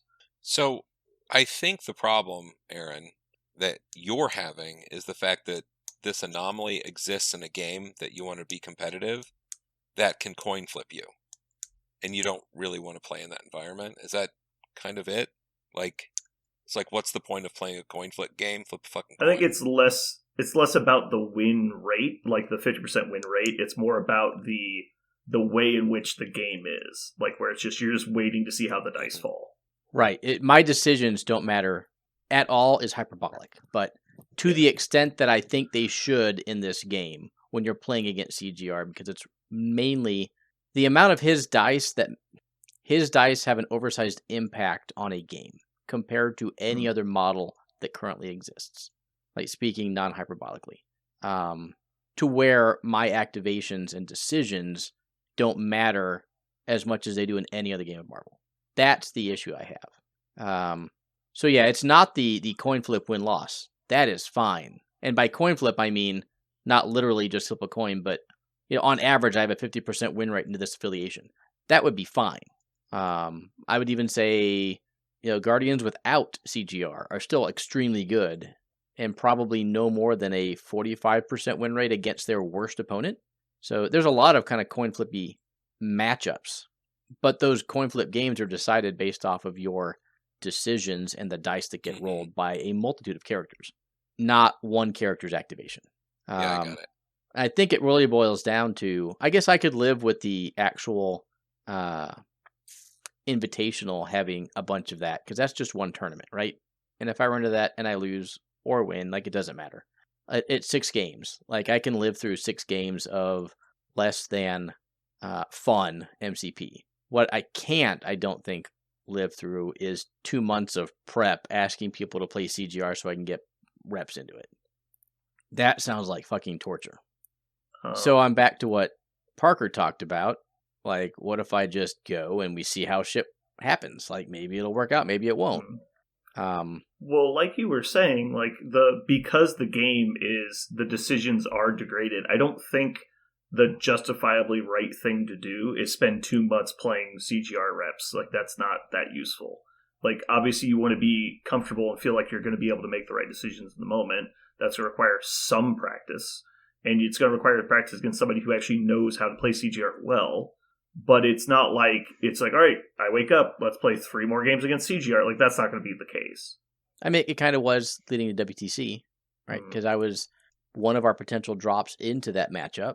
And so Kenny did a great job of playing CGR into me, but it's not like I was like, oh, yay, let's play a fun game. It was always like, oh my God, like, here we go again. Not in a fun way, to put it that way. But I did it because I felt our team needed me to get that experience. Yeah. And it worked, right? I think I got the Sam Vendors and the CGR matchup to about a 50-50. I don't know. I just feel like it's obviously depending on how much you care about, like competing in the big tournament. I feel like it's a big missed opportunity that like something that you may have been working towards for over a year, like doesn't end up working out because you just chose not to play because of one model in the meta. That just seems, especially when it's entirely possible you could make it through the entire tournament without even seeing that model. Like, that seems like a big waste, or not seeing him in a meaningful way. Like, you can also play against people who have him in their list, and it's like, I'm going to put him down because I heard it's a really good thing, and then you realize halfway through the match, like, oh, this guy does not know CGR. He's just playing him because he heard he was good. Like, there's even that. There's so many scenarios that you could run into, and let's also be fair to the players that are really, really good at CGR. They're also really, really good at the game. It's not like if they drop CGR and don't play CGR, you're going to be able to walk all over them because they didn't play CGR. So it was still going to be a great game in an awesome venue with, really well organized. Like, there's so many checks in the plus column. If the only thing in the minus column is CGR, then I think you absolutely play in that tournament. Like, remember the first thing we said when we looked at the list breakdown for WGC was, isn't it amazing that the meta is this diverse? Like, because I get that WGC forces a small amount of diversification, like a moderate amount, but it was far more than we expected. Like, even with the forced diversification, like, it was crazy even. And even previously when, like, there was a bunch of really strong stuff last year at LVO, and there was a huge disparity of what was played. I didn't see that to be true. I know, yeah. I think you played all but one of the freaking Malekith players. I think I did. I think I actually played all of them except for... I played 3 in a row. Yeah, I played 3 in a row. And all 3 of my games just had, like, crazy dice. And I was just like, man, this is not fun. Like, I think also, and I think that, Aaron, you got in the Invitational in your first tournament, didn't you? I did. So... you've had all these other tournaments that just kind of like you're just playing and playing. You're in the Invitational, whatever. I mean, I think it would feel a lot different if you hadn't made it and then there at the end after you're trying so hard to get in and you got it. I mean, you've kind of had this run this year, whether you've kind of beat the game or whatever you want to call it, where you've done really well, and you might be overlooking the fact that it's kind of a thing to win and go, and that's really kind of rare. Whereas, like myself, I haven't even gotten close, but I haven't tried that hard, really. But still, I still would have liked to have won one, and gosh, it's kind of a shame to see you kind of toss that aside. I would definitely play in it. But I'll talk you out of it in a heartbeat if I'm not playing in it, so whatever. Well, do you guys know who is 10th on the points list to go and get a ticket to LVO? No. Parker. You're correct. And you played Parker, you played what, last year? You'd be in if you went to Warfare, Parker. Just saying. He'd probably go in if he just went to LVO. That's also true. You could just play. You just go to LVO, and there's like a 90% chance you'll get in, even if you don't play in the LCQ. Yeah. So I think you've been through part of your like lack of competitive drive has been the fact that you've been qualified all year. So there's been no goals in sight other than like the goals you've set for yourself, which would have been pretty cool because like playing all the models in the game 10 times, all that stuff, like that's a lot of reps on like, and your goal has been all year just put new models on the table, not, like try and find the competitive stuff, try and like have that killer instinct. Like it's been the opposite all year. And so I think you're just not getting back into that like mentality of like, we're going to compete, we're trying to win. And so, a friend of the show, Mr. Ryan, asked me to tell you something yesterday when we were talking. Okay. He said, if you decide to not play in the qualifier, that I believe the exact words he used was, are a coward. That's what he wanted me to tell you, so just heads up. Ryan thinks you're a coward. Yeah, are a coward. Okay. So just let you know, like you've got the vicarious dreams of a lot of people in Kansas City wanting you to try and win. So you're going to let all those people down. If you that's not the win. He might play and let me down. I might let us all down anyway. So fuck it. So actually, what I want to do now is drop, play in the LCQ, meet Jeremy in round 1, and fuck him in the ass. That's what I want to do now. Oh, anybody can. It's free. Nice. I give away free wins all the time these days, man. He appreciates it a lot. Have you actually confirmed you're allowed to drop your ticket? Yeah. Have you? Yeah. Who'd you ask? Tyson. You asked Tyson if it's okay if you give up your spot and then play in the LCQ?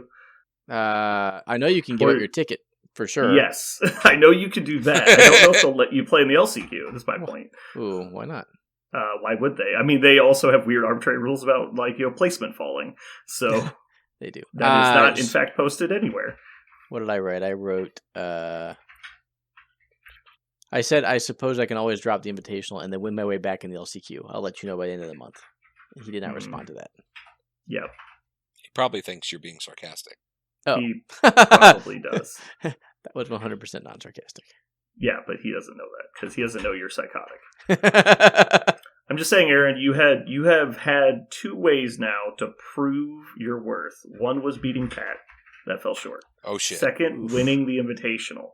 Wow. You got one left. You got to pick one. Both of those are the only ways I can prove my worth, huh? That's why do I need to prove my worth at all? Let's go there. I'm just saying you have an opportunity to. We're just looking for value, okay? Yeah. We're looking. I call into the question the whole proving of worth concept. I mean, it's up to you. You don't have to, but not many people get an opportunity to. So option D, which I don't want to do, is to keep the ticket for now and then just choose the night before not to participate.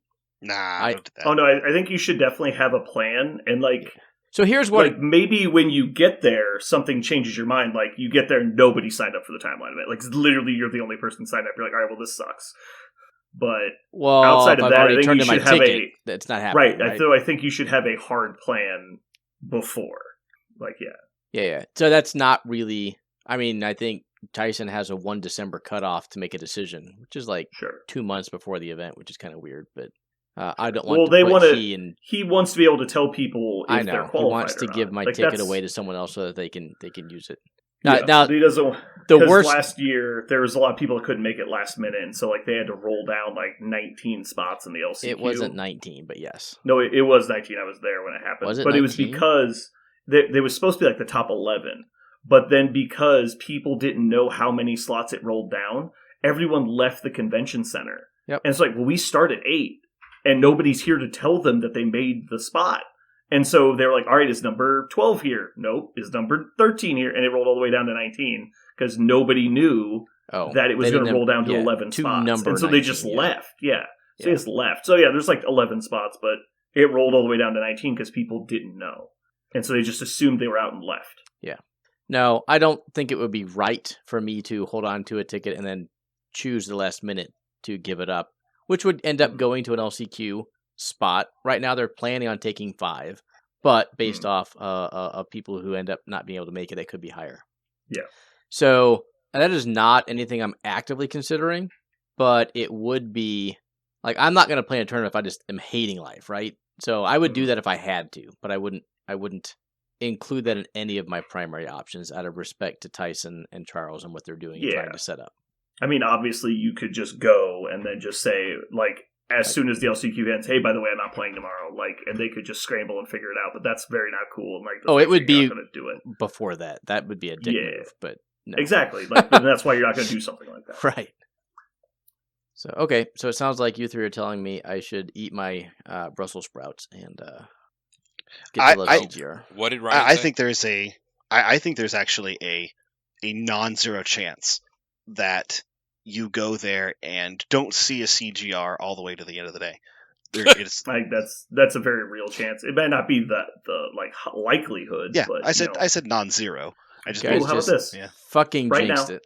Let's put the over/under on how many games he has to play against CGR. I'm not doing that now. I'm waiting for errata all of a sudden to say CGR is now really. Well, we reserve the right to change it. I'm not trying to lock you into a bet, Parker. Oh, okay, that's what I was wondering. You're going to lock yourself into plenty of bets. Yeah.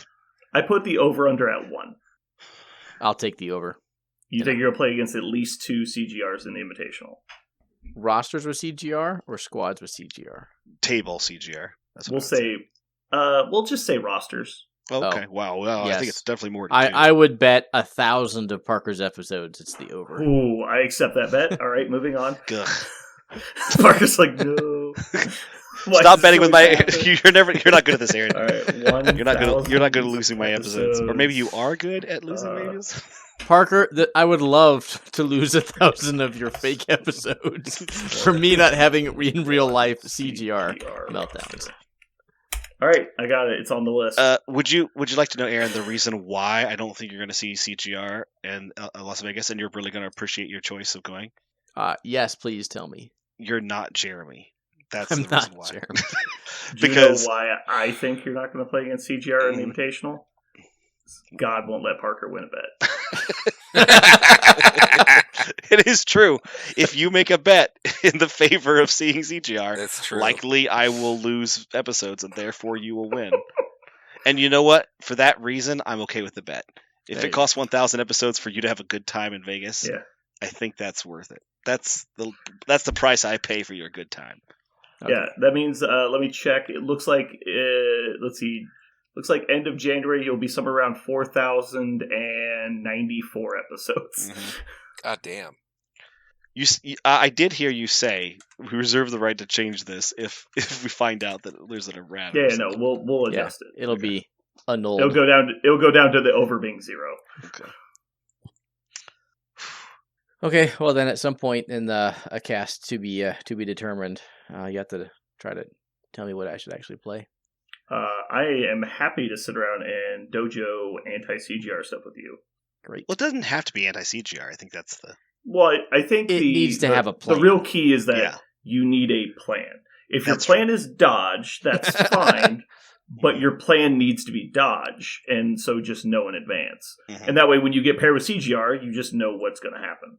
But even then, even still... They put CGR on the table. There's like a 5% chance you win the game automatically because they bet on CGR's dice being high.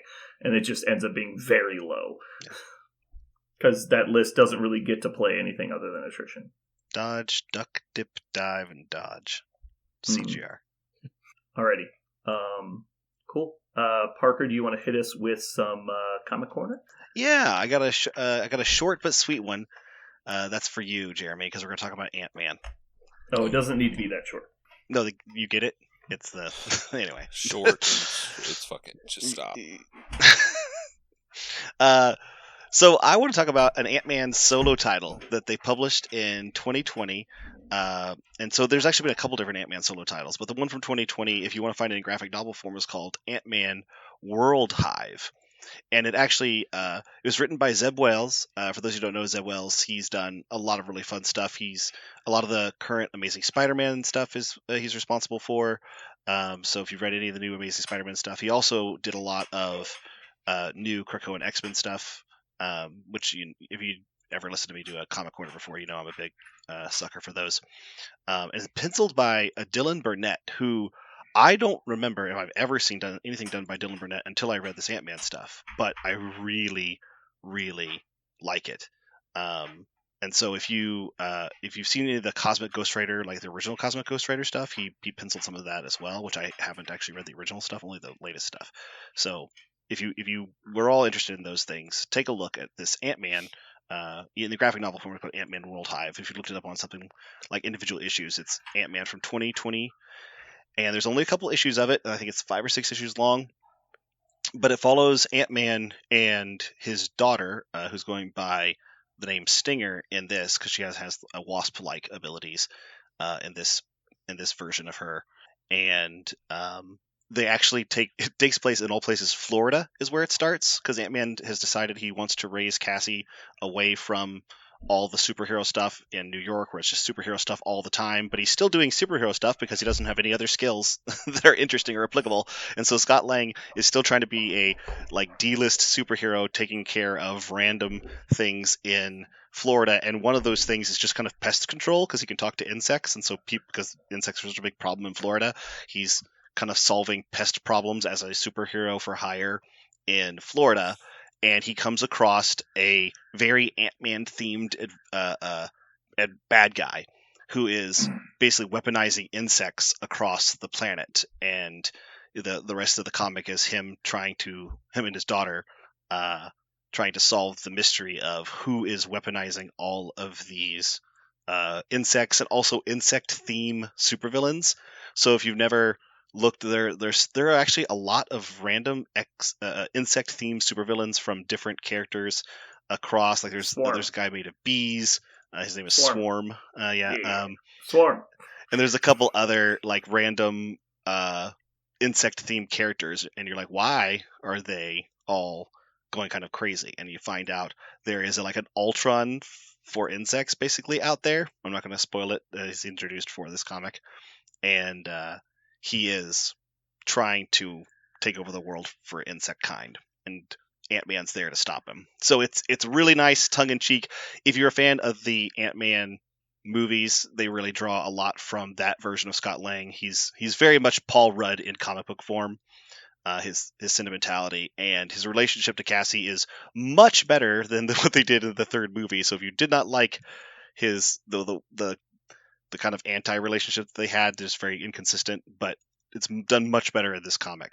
So if you like Ant-Man, if you like the daughter daddy relationship, crime fighting duo thing, but you want to see it done better than the MCU, check it out in Ant-Man from 2020 in a graphic novel form called Ant-Man World Hive.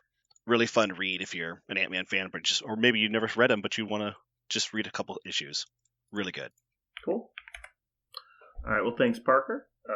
We're going to go ahead and wrap it up for today. Thanks for joining, and hopefully you guys had a good time. This has been Brandon. And Parker.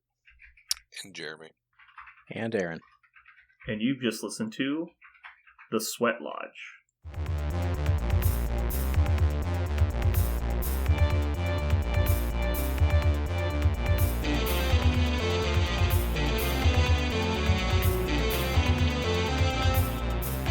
So what are we going to call this thing?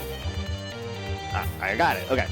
Incredible, new, fantastic, astonishing, mighty, original, uncanny, sensational podcast. I'm just going to put down infamous.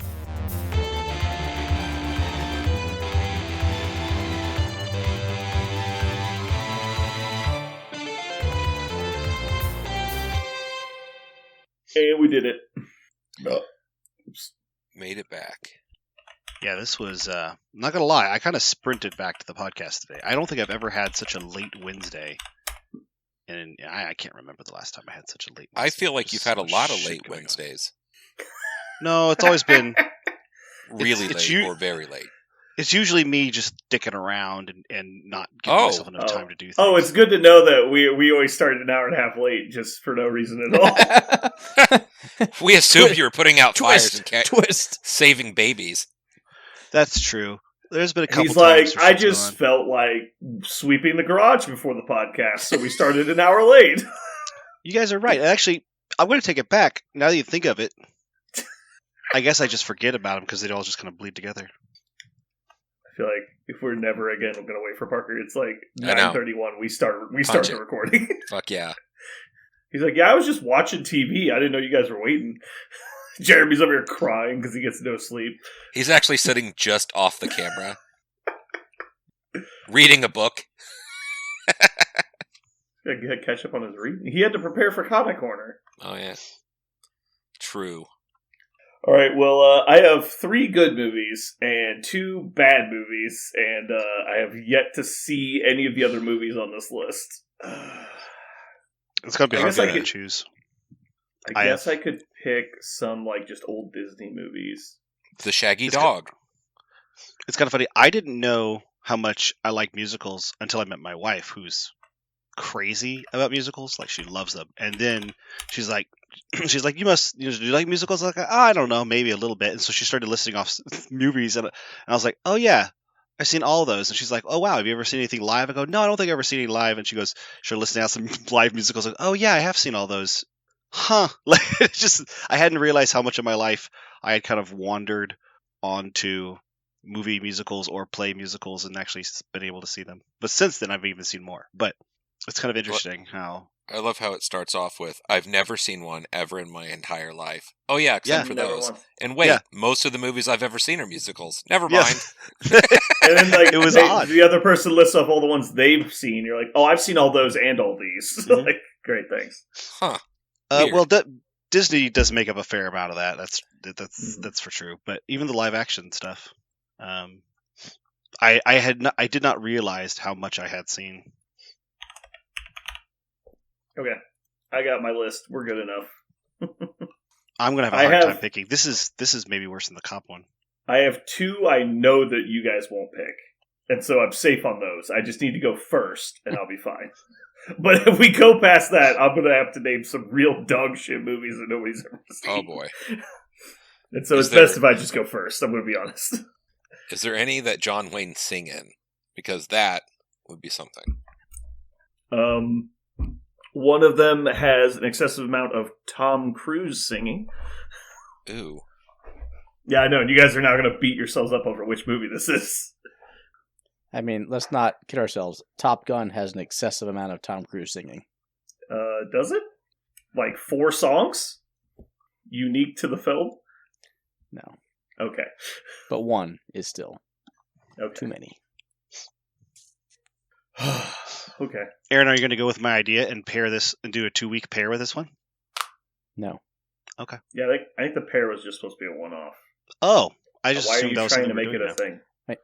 Because I'm almost 100% positive. Now I'm going to go to the notes.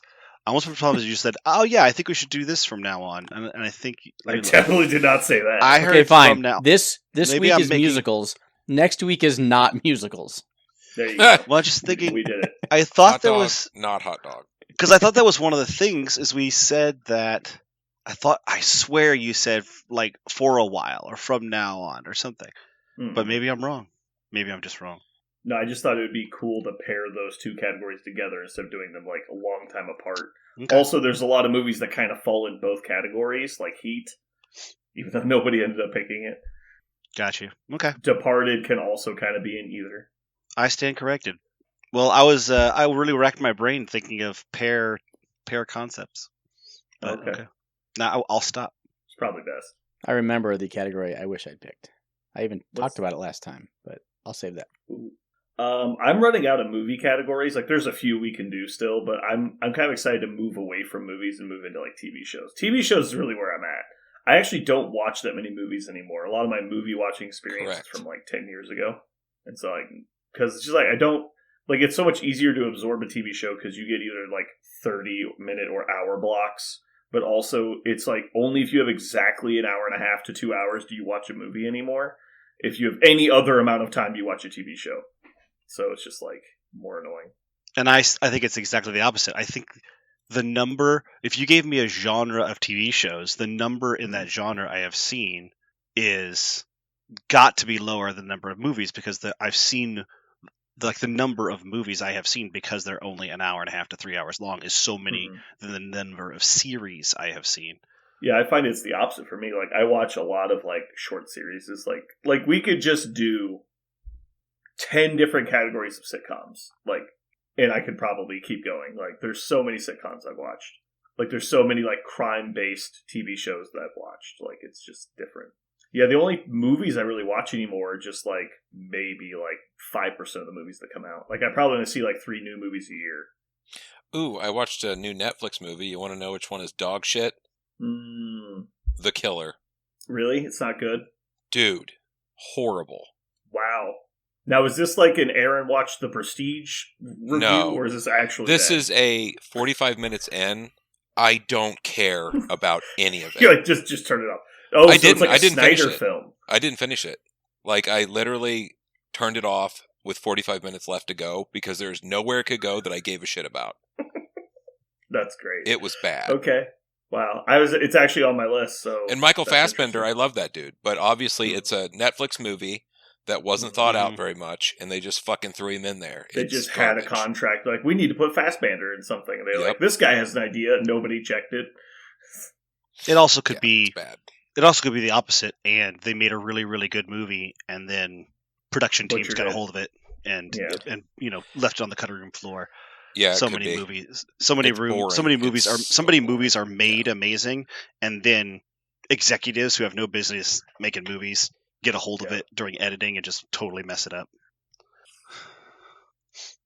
I think I can't remember if we talked about it after I finished it, Jeremy. I watched Blue-Eyed Samurai. Do you like it? I will say this, and I'm just going to leave this here for everybody. He didn't like it. In Blue-Eyed Samurai, it has the best episode of television that's ever been made. It's a really strong show, but it has one of the episodes in the show. And Brandon hates spoilers, and he might watch it, so I'm not going to tell him which one. Yeah. But it has the single best episode of television ever been made. It is better than most feature-length films I've ever seen. Yeah. And it is the best episode of television ever. I'll wait for the next one to be close by several factors. The best episode of television ever. Huh. Cool. That's good to know. Maybe when it's just me and you talking one day, I'll tell you which one it was. I will. You know what? You're going to make me finish it now. I watched the first episode, and I was like, "This is pretty cool," and I have not continued. So I was just kind of waiting to see what people thought. That's interesting. I could tell you that I know what I think the single best episode of television is. Seinfeld in the garage. That's a pretty good episode of television. It is season 3, episode 4, Battlestar, titled Exodus. Oh, Jesus Christ! I'm over it. You're no longer allowed. This is your new Blade. You're not allowed to say Battlestar. Blade. BSG. I finished season 1 of Blade. Ooh. Did you like it? Same review as mid-season. Okay. Watchable plus. He's gonna like season 2. I hope. I hope. I already sold the box sets that I borrowed on eBay. That would be amazing. Or a horrible thing to do. That'd be no. That's straight amazing. Wow. I needed $7. Mm-hmm. God, I can't remember what I was going to say after that. so amazing. You go ahead and watch Blue-Eyed Samurai, Jeremy. I will. Done. And what's worse is I told my wife, because my wife's always she watched television a lot, and we're always looking for things to watch together. And I said, I watched the best episode of television I've ever seen tonight. And she goes, really? I was like, what is it? I goes, it's from a show that you'll never see, so it doesn't matter. I'm not even going to try. And she goes, what? Because you will never watch it. You will hate it. I'm not going to try. And she goes, why do I hate it? I go, it's animated, and it takes place in a country you have to understand besides America. And she goes, oh, nope, never going to try it. I'm out. You lost me at the first words you said. Yeah, like, she might see it if it's animated. Like, she's seen some things that she thinks are pretty strong and animated. But as soon as it takes place, like, in France or Belgium or Africa, or it doesn't, like, pick South Africa, pick any country, if the setting is not American, she immediately does not want it. Detracts 20 points. Yeah, it doesn't matter if it takes place in another. It doesn't place if it takes fucking Narnia or Tatooine. It doesn't matter if it's not not modern America. She immediately checks out. I would never have guessed that about Susan. It infuriates the shit out of me. Oh, no, sorry, Sarah. Yeah, it infuriates the hell out of me. Now, if you tell her. Now, if you'd be like, you don't like movies that don't have these, she'll defend herself and just say, no, I don't hate. It's not like they're bad movies. I get that they're not. I get that they're good movies. I just will struggle to like them. And that's what she said. She said, I know ostensibly these movies are good, but if they are animated or not in like a modern American setting, I immediately am super less interested. So I've only seen like the 5-second clip that it plays on Netflix. So I assume it takes place in Japan, based on the title and the art. Okay. It looks beautiful. I can tell you that. The first episode, like everything is beautiful in that show. Mm-hmm. It's incredible. Parker, have you watched any of Jujutsu Kaisen yet? No. And cool. I see that you betrayed me once again. I actually was going to tell you. My friendship means nothing to you. That's I actually was going to give you some good news. I'm watching 1,000-Year Blood War right now. That's what I'm doing. Why do you just stab me in the heart like this? Do you know why I'm watching 1,000-Year Blood War? Let me guess, because I recommended it. Yeah, and it's on Hulu. The only reason why I haven't... Jujutsu Kaisen was my first thing. I looked at all of my services. Like, I don't have it on any of these services. Yeah, it's on Crunchyroll. You gotta watch it on Crunchyroll. Right. And so that's the only thing that kept me from watching it. and so I was actually going to tell you about 1,000 Year Blood War and how much I really have appreciated it so far. I haven't got through the whole thing. I have one major problem with 1,000 Year Blood War. Is it's written from the perspective of the entire point of the arc is to showcase all of the things they never got to show in the actual series because it got canceled. But that being said, like there's just no plot development in it. It's just exposition and like you see those fights where in anime where the entire point of the fight was to showcase such and such character's new move that you've never seen before. Mm-hmm. That's basically the whole series. But it doesn't mean it's not cool. But yeah, it's more Bleach and it's cool. But yeah, that's the only problem with it. The animation's great. The fights are cool, but they're just very quick because they're kind of just there to show you the abilities of the characters. But again, I enjoyed it. Ooh, speaking of I really enjoyed it. Battlestar so far. Speaking of Battlestar, I started watching Longmire. Mm-hmm. Was that good? Do you get it now? I understand. You understand now. I understand now. You have to wait for the flowers to bloom. Exactly.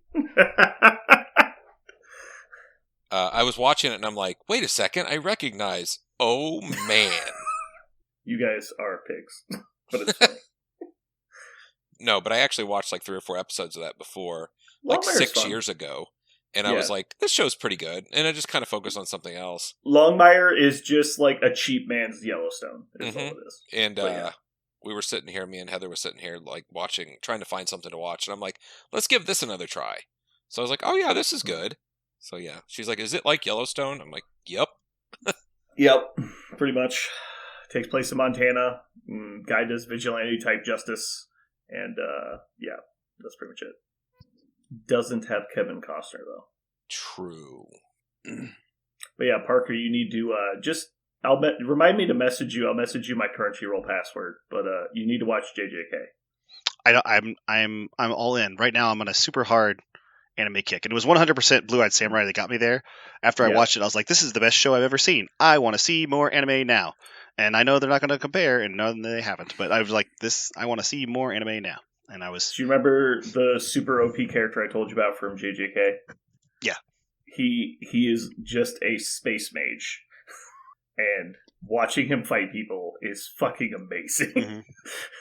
Well, I'm excited to see. I have a couple random animated clips have shown up on my various feeds, and I purposely just click off them as fast as I can. Like, I don't know. Yeah. No, you don't want spoilers. The show is so good. Yeah. There's a prequel movie that happens before the show. And then season 1 happens after the movie. And then season 2, like the first 5 episodes of season 2, happen before anything else. They're like a super flashback. And then season 2 picks up after season 1 again. And so the timeline's kind of jumbled around, but they do it on purpose because like the way they need to show you the information. Because like if they just told you the things in order, the context wouldn't seem important. Mm-hmm. Anyway, I'll stop blabbering about anime because I'm sure Jeremy and Aaron are very excited. Parker, did you get a comic corner for today? Oh yeah, there's one that's been sitting here waiting for it to go for a while, and it's locked and loaded. So I'm going to update everyone because everyone's so excited to hear about the robot and my work. Mm-hmm. First off, the robot is fine. I want to let everyone know that the robot is fine. We just need to have like a Blade Runner segment where we just talk about robots and Cherokee babble against them. Yep. So, a new thing came up. So my company is doing so well that they sold the property that's to the south, and everybody's losing their jobs. So that's really cool. Ooh. Then are you among them, or is it just the robots losing his job? No, they sold the property. I'm not. I don't work there anymore. Okay. So all those people are losing their jobs. Then, about a month ago, they had an incident where something with the federal government and banks and stuff, and like 20 people in my building didn't get paid on payday.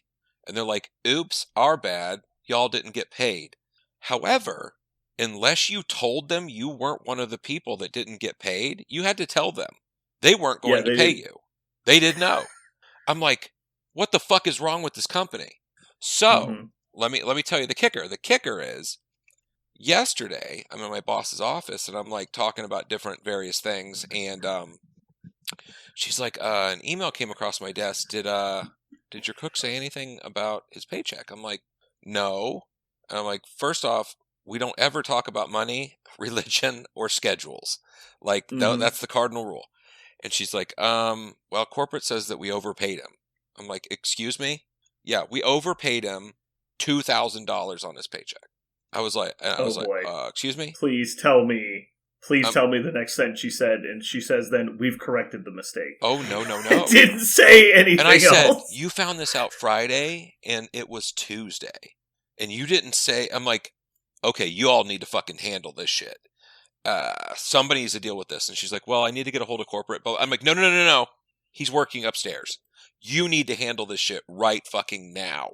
If he spent any of that money and corporate says that he needs to give it back and he can give it back in 2 separate paychecks and all this shit. I'm like, I'm just going to leave property while this motherfucker shoots you in the face.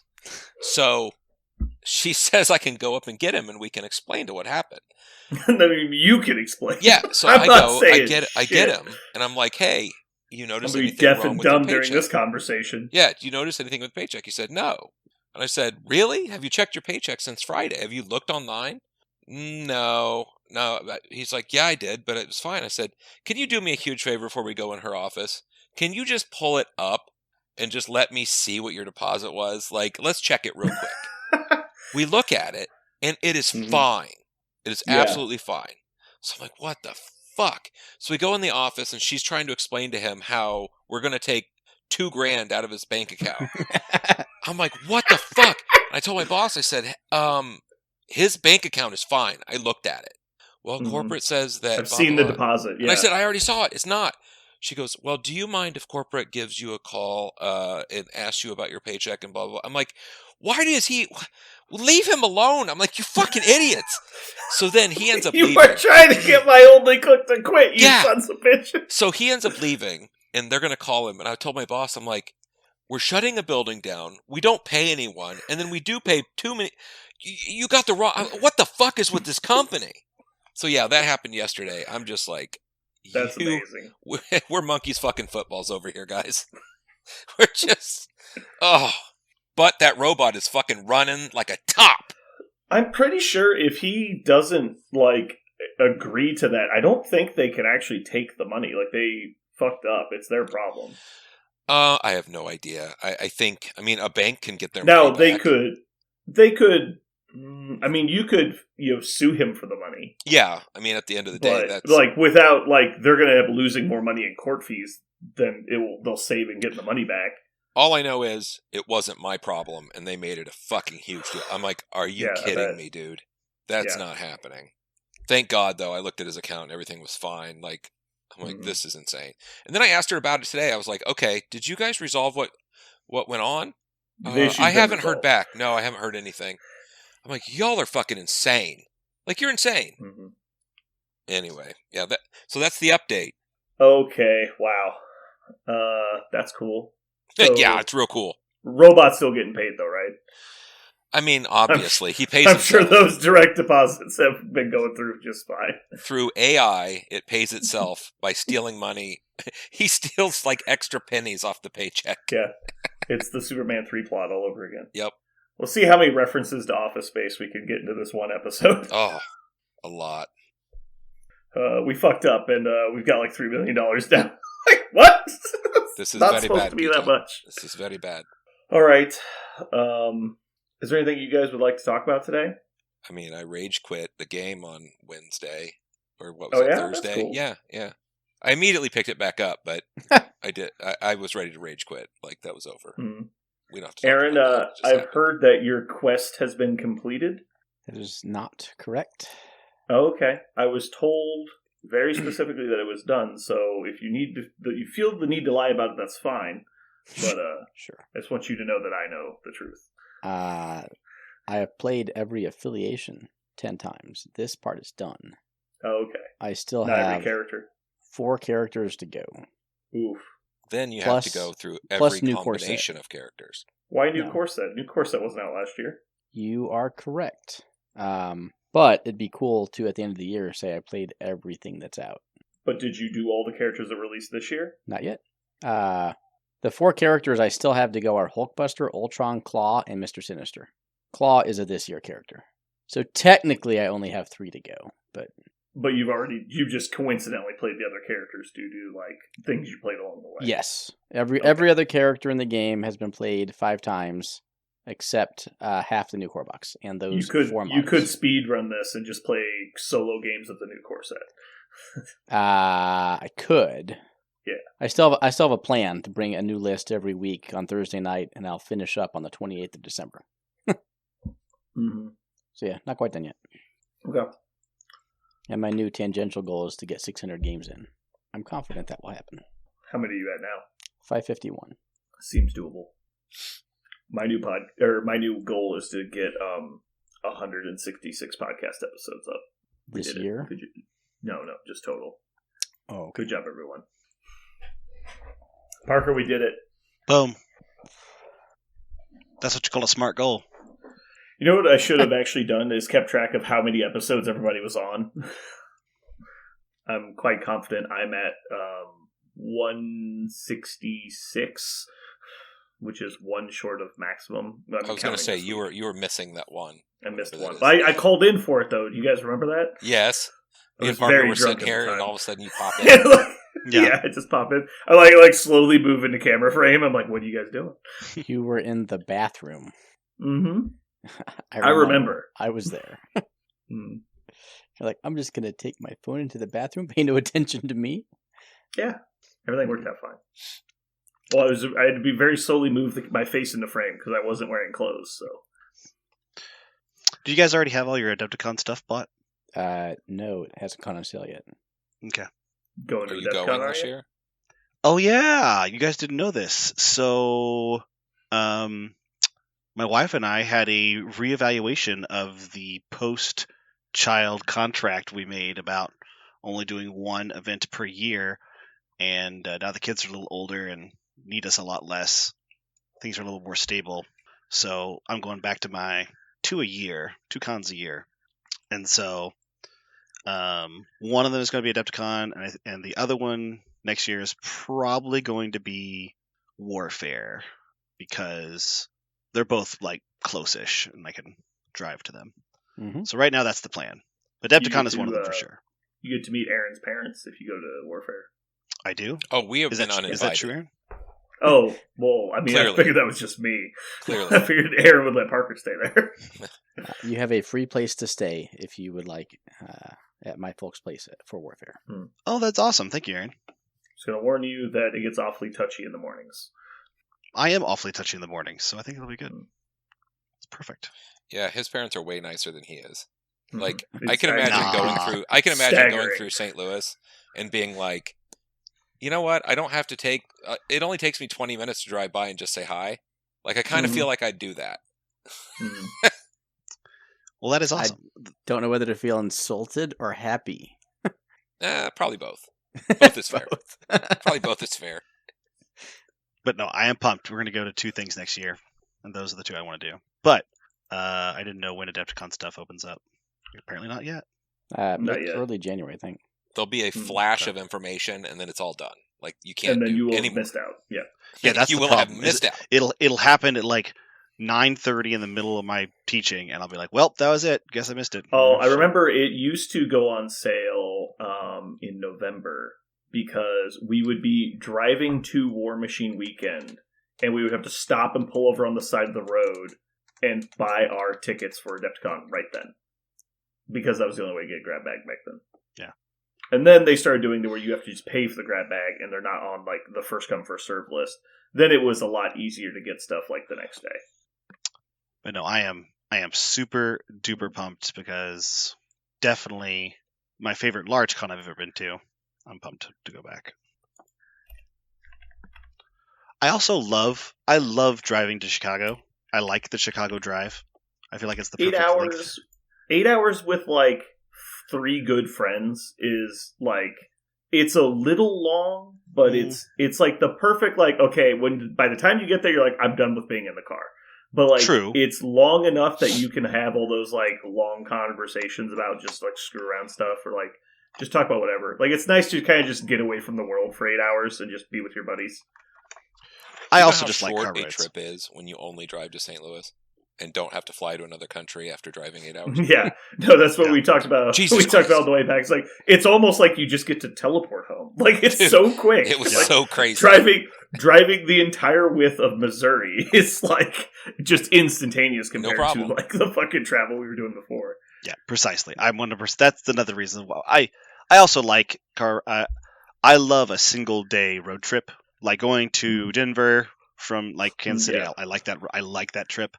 Going to Chicago from here, I like that trip. Going to like, I don't know. Can you get to Dallas? Maybe. Dallas is yeah. Like, it's Denver, Chicago, and Dallas are all like equidistant. Mm-hmm. And I like all those trips. I think are really fun. I think I even did Houston in a day once, and I really enjoyed that trip. Houston's rough. Houston's like 13 hours with stops. Yeah, but I like single day road trips. I do not like stopping in hotels. That bugs me. Anytime anyone ever said like let's stop at a hotel, I always go. No, yeah, like it's like just switch drivers. Like let's keep going. Yeah, I just don't want to. It's not at that point. If you're gonna get a hotel, you should just fly. Like it's just weird to me. Right. Well, Aaron, what you disagree? Yes, it is a physiological disagreement. That's just because he has to poop so much. No, it's because my body hurts in a car for so long at night. Like I can't sleep in a car, and if I do, I am so sore and tired. That might be true. It's like yes. You fell asleep a lot on the way to Chicago. I on the way back. Back, yeah. Yes, and I remember I was trying to talk to you a lot, and you were like, "Nope, Aaron's asleep." I was miserable for the next couple of days. So after a certain time period, and it can be like 1 or 2 in the morning, but I just got to stop. So like we used to like drive through the night. My wife would drive. I haven't done that in many years just because I said we're done. So if it's going to take us more than a day, like we drive to Florida, like nope, we stop in northern Alabama or somewhere. If it's like north of 12 hours, I totally get the stopping. Yeah. But like if it's a 1-day trip and you're like, no, we've been driving for 4.5 hours, let's stop. I'm like, are you insane? No, okay, I 100% am agreeant on there. Like you should be able to go 12 hours in a day with 2 drivers, no problem. If you're doing a silly long trip, you're getting up super early and you're driving and you're planning on trading out drivers and you can make it in 1 day, that makes sense. But if it's like, yeah, we're not going to just drive 20 hours without stopping. That's just silly. Like, my wife did 22 by herself once. Ugh. Yeah, that was not approved. Yeah. Running if you from have a the rest law. break, it's not that bad, yeah. Actually, she was in the middle of a blizzard driving from St. Louis to Washington, D.C. Ooh, that's a good one. Supposed to take like 17, ended up taking 22 because of the blizzard. It was so cold, she went into a gas station, one of the few that was open. She's a fucking idiot, and she just let the put it on automatic, like click it down, and then went into go to the bathroom. And she had both of our young toddlers with her at the time too, so they're out there in the bathroom changing diapers and stuff. And she comes out, and there's fucking gas everywhere. Oh. Because it was I didn't know what you mean by click it. You mean she just started the pump and went inside? Yeah, she went into the pump. She locked it in the clicked position, and it was so cold, the auto shut-off failed. Yeah. And so, for however long, like 10 minutes of just gas pouring out of this pump. Like, oh my fucking Lord. It's like $600 gas. I don't remember, but yeah. So it took her 22 hours to get home, but she refused to get a hotel. She said, I can do it. I'm like, God damn it. She still believes that to this day she can drive an indefinite amount of time. Indefinite's a bit much, but I can drive for a really fucking long time. Like, I can do morning to early morning next day and probably be fine. But it's still a lot. All right, well, I guess we'll go ahead and get into it.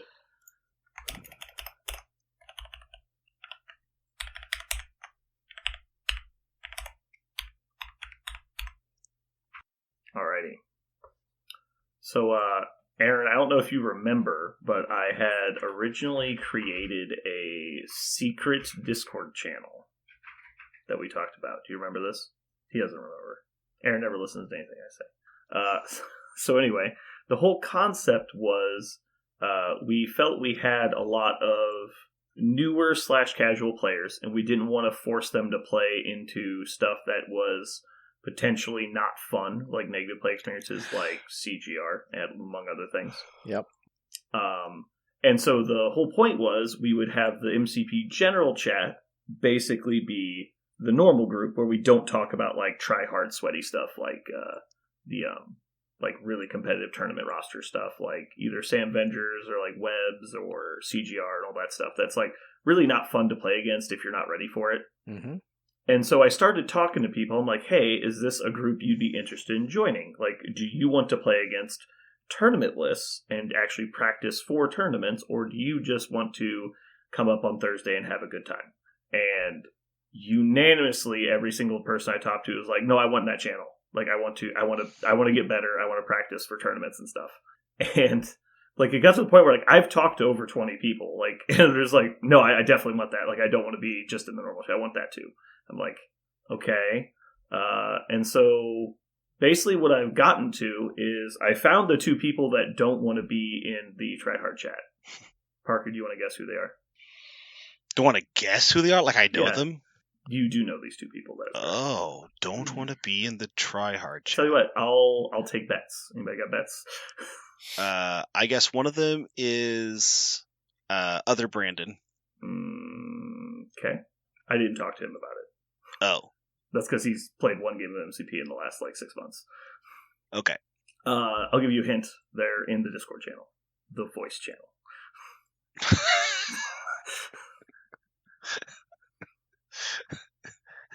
I don't They're understand. currently being very quiet.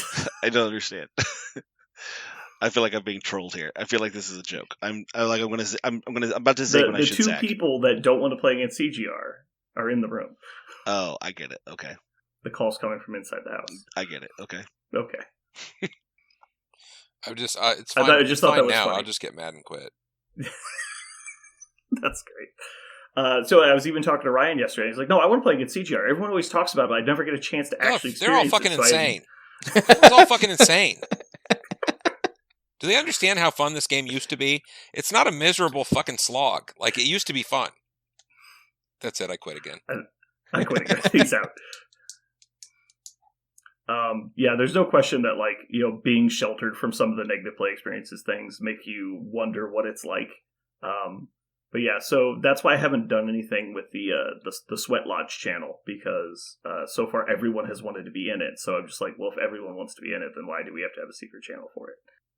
Yeah. So I was just curious what your guys' thoughts on that were. No need. No? Okay. No need for the channel. I thought you were just like, no, I don't have thoughts.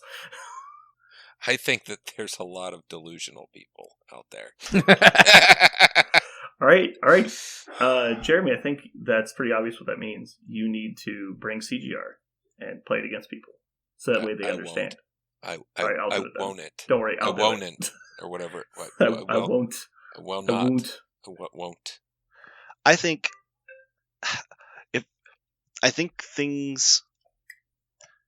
you can be dismantled by anybody in this game. Obviously, there's high points and there's low points, right? There's characters that will do it more often than other characters. But we just talked about today how OG Sabretooth, who no one puts on the top of the hill right now, just owned a whole game, put it on his back by himself. And we see that happen once every 20 years. Randomly. That's not once every. Sure, and I get that CGR can do the same thing more often. Not randomly. Starting with that. But the point I'm getting to is Thanos has done that before, and we still play in a game with Thanos, and people want to play against Thanos so they know it doesn't happen to them more than once. And Magneto did it at one time, and he's probably still capable of it, but he's just not the top of the chart anymore. Of course, like there's always. I get the I don't think you're liars. I think CGR is really, really good, and I think he does bend the meta in too many NPEs. Not arguing with that, but I think the reason why people go, yeah, let's play against CGR. Why not have a game with CGR in it? And they're coming from a place of ignorance, perhaps, but it's because we've all experienced those games where one model just puts the game on their back and has a great game and lots of dice, and so people go, maybe he does that more often. That's fine. Let's play that game. Yeah, and I know like there's the frustration standpoint of people feel like people are just pointing and clicking with CGR and winning games, and it's like it has nothing to do with player skill at all. And I understand that like he's not an overly difficult model to play, but he does have a high ceiling. Like with his maneuverability, high maneuverable models are generally the hardest models to play because there's the opportunity to make a mistake every time you go to move them. But there's other like lists that are also very not like Kingpin Criminals just standing on points is not exactly the most complicated list to play either. Like, there's some baseline stuff you need to know, but, like, it's really easy. Like, Web Warriors are a little bit more complex because you have to get all their defensive tech right. But at the same time, like, it's like the Sam Vengers, like, is not exactly super difficult to play either. Like, the list is boring for a reason. Like, there's not a lot to do. You just kind of stand there. And so I just think it's crazy when people complain about CGR.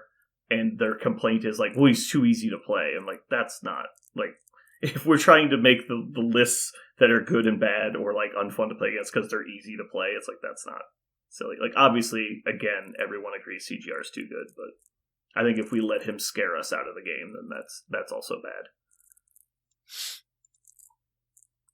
I have never had a fun game against CGR. It's just not a fun game. Mm-hmm. And I mean, just playing this game is actually a really fun experience. Yeah. But a model like that can just suck the fun out of it immediately, and it has. And that's my only condition with that. And it was the same with Thanos. It just sucks the fun out of it. You don't get to do what you want to do at all. Totally agree. And it's just like, dude, what game are we playing here? So that's all I'm saying. No, I totally agree. I think that's really the root of the problem. And it's not that he's good or he wins or that he kills your models. Mm-hmm. It's that he is too effective at preventing your opponent from making decisions. Because his ability to manipulate the board is too strong. It's almost like we've seen a record of 6-point models that can infinitely move enemy models is bad. And every time we've seen that, it's been broken. It's just this model doesn't cost an additional 2 points for some reason. It's almost like the idea of, it's like, okay, it's a super mega premium to be able to throw a dude. Like a dude that can throw a dude is a big deal. And it's very rare. And it's like, when you connect those things, when you can auto do things, that's a big fucking deal. But when you put it all together, an auto move, an auto, all of the stuff with auto DM, it's like, good lord, man. A little bit silly. But anywho, we got some movies. Yeah, let's do some movies. So I got a question for you guys. Which musicals are you most thankful for? Oh god, yeah, this is hard. It's Thanksgiving. No, Aaron doesn't like it. All right, Aaron hates it.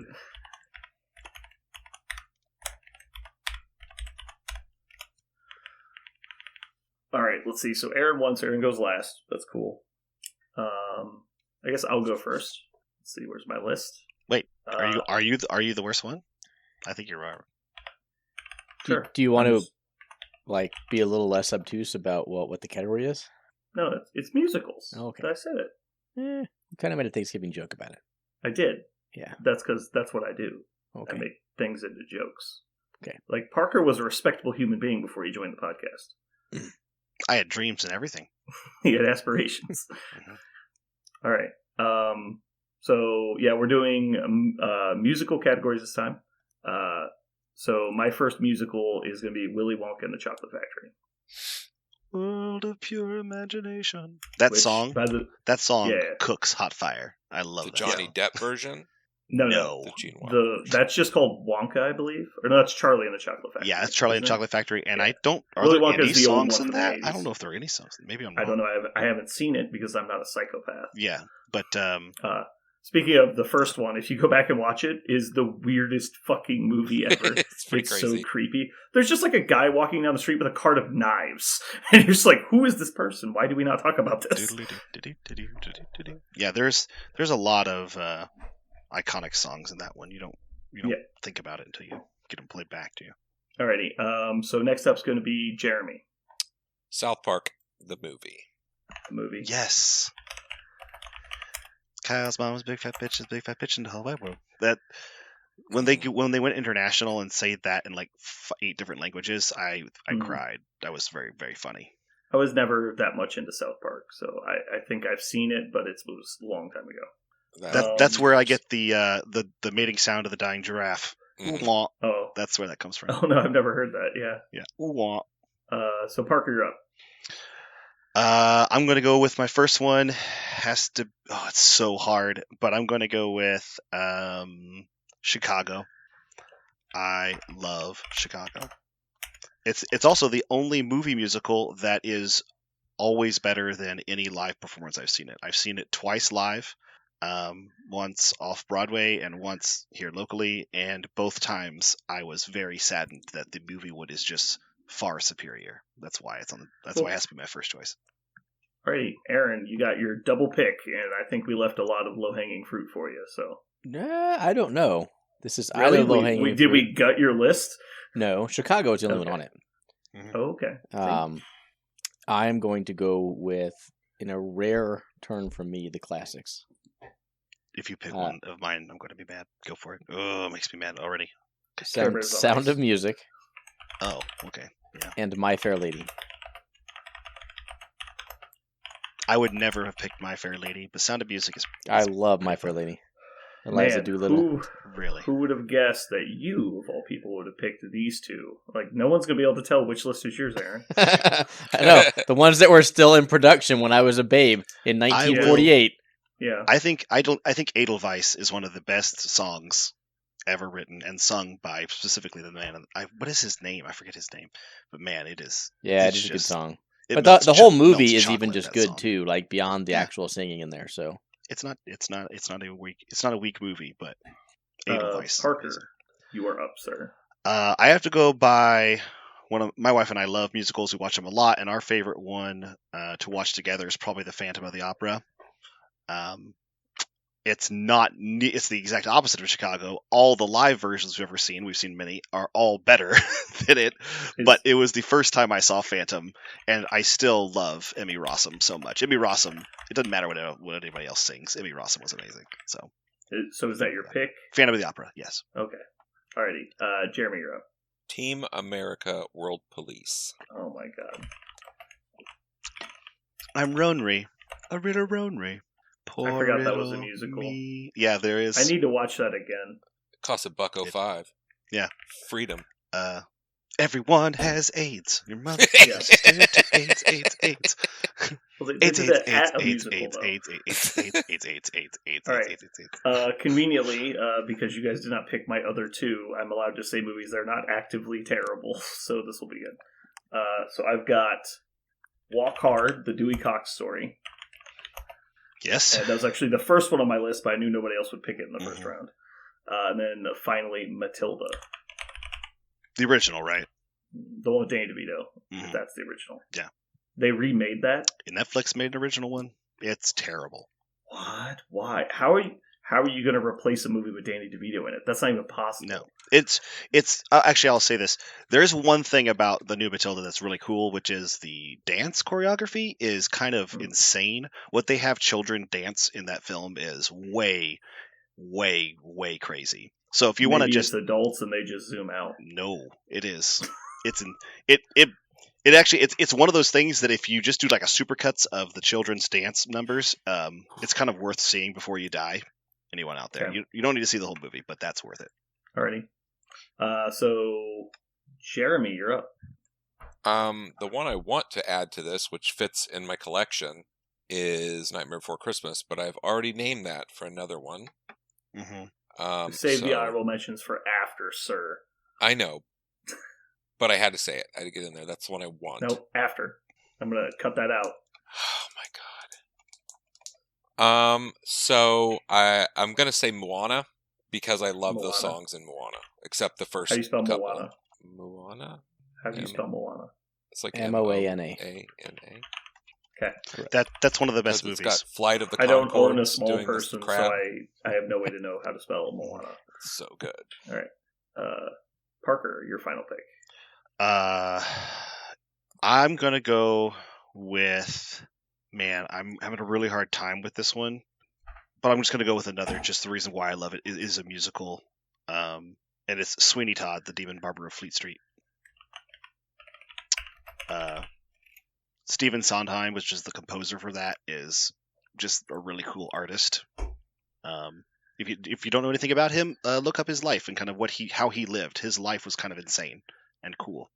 And he wrote some of the weirdest musicals you've ever heard of, and Sweeney Todd is definitely one of them. Okay. Aaron, the final pick. We're going to close it out with Les Mis. Les Mis. L-E? L-E-S space M-I-S E-R-A-B-L-E-S. I'm a little bit surprised with that because while the musical itself is one of the most extraordinary of all time, the movie, with the exception of Hugh Jackman. The exception of Hugh Jackman's performance is just kind of atrocious. So I'm really surprised that you're willing to put that movie on the list. It was third for a reason, but It is my favorite musical, bar none. I absolutely love the duet between the two male characters. Granted, Russell Crowe would not be my first choice, but he does not ruin the movie as much as he does for other people. I think Anne Hathaway does a fine job, and all of it is overshadowed by Hugh Jackman. Hugh Jackman's just great, though. So I've never seen The Greatest Showman, but I love the music.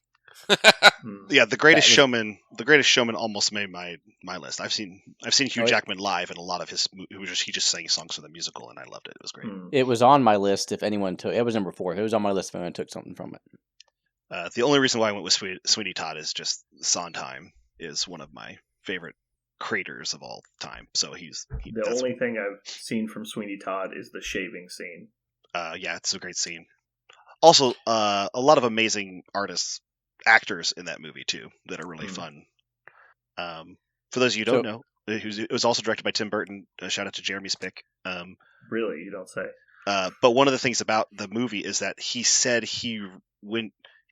the movie was made only because of his partner, Helena Bonham Carter, because it's her favorite production of anything ever, and so she basically just begged and begged and begged for him to do it. And so when he finally said yes, he said, "I'll do it on one condition: it cannot ever feel and look like a musical.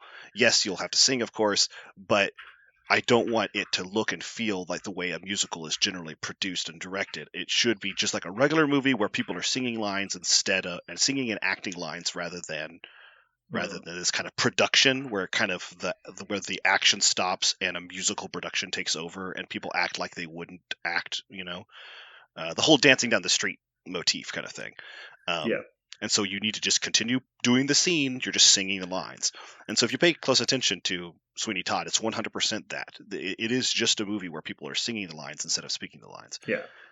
Kind of a cool take on it, which is already a weird, bizarre musical because it's Sondheim and he did nothing normal. Everything is kind of bizarre. So it was a Tim Burton bizarre on top of Sondheim bizarre, which makes a really fun watching experience if you like musicals or movies. Cool. Alrighty. Well, I think that's going to wrap it up for us today, guys. Thanks for joining. Goodbye. Bye. Later.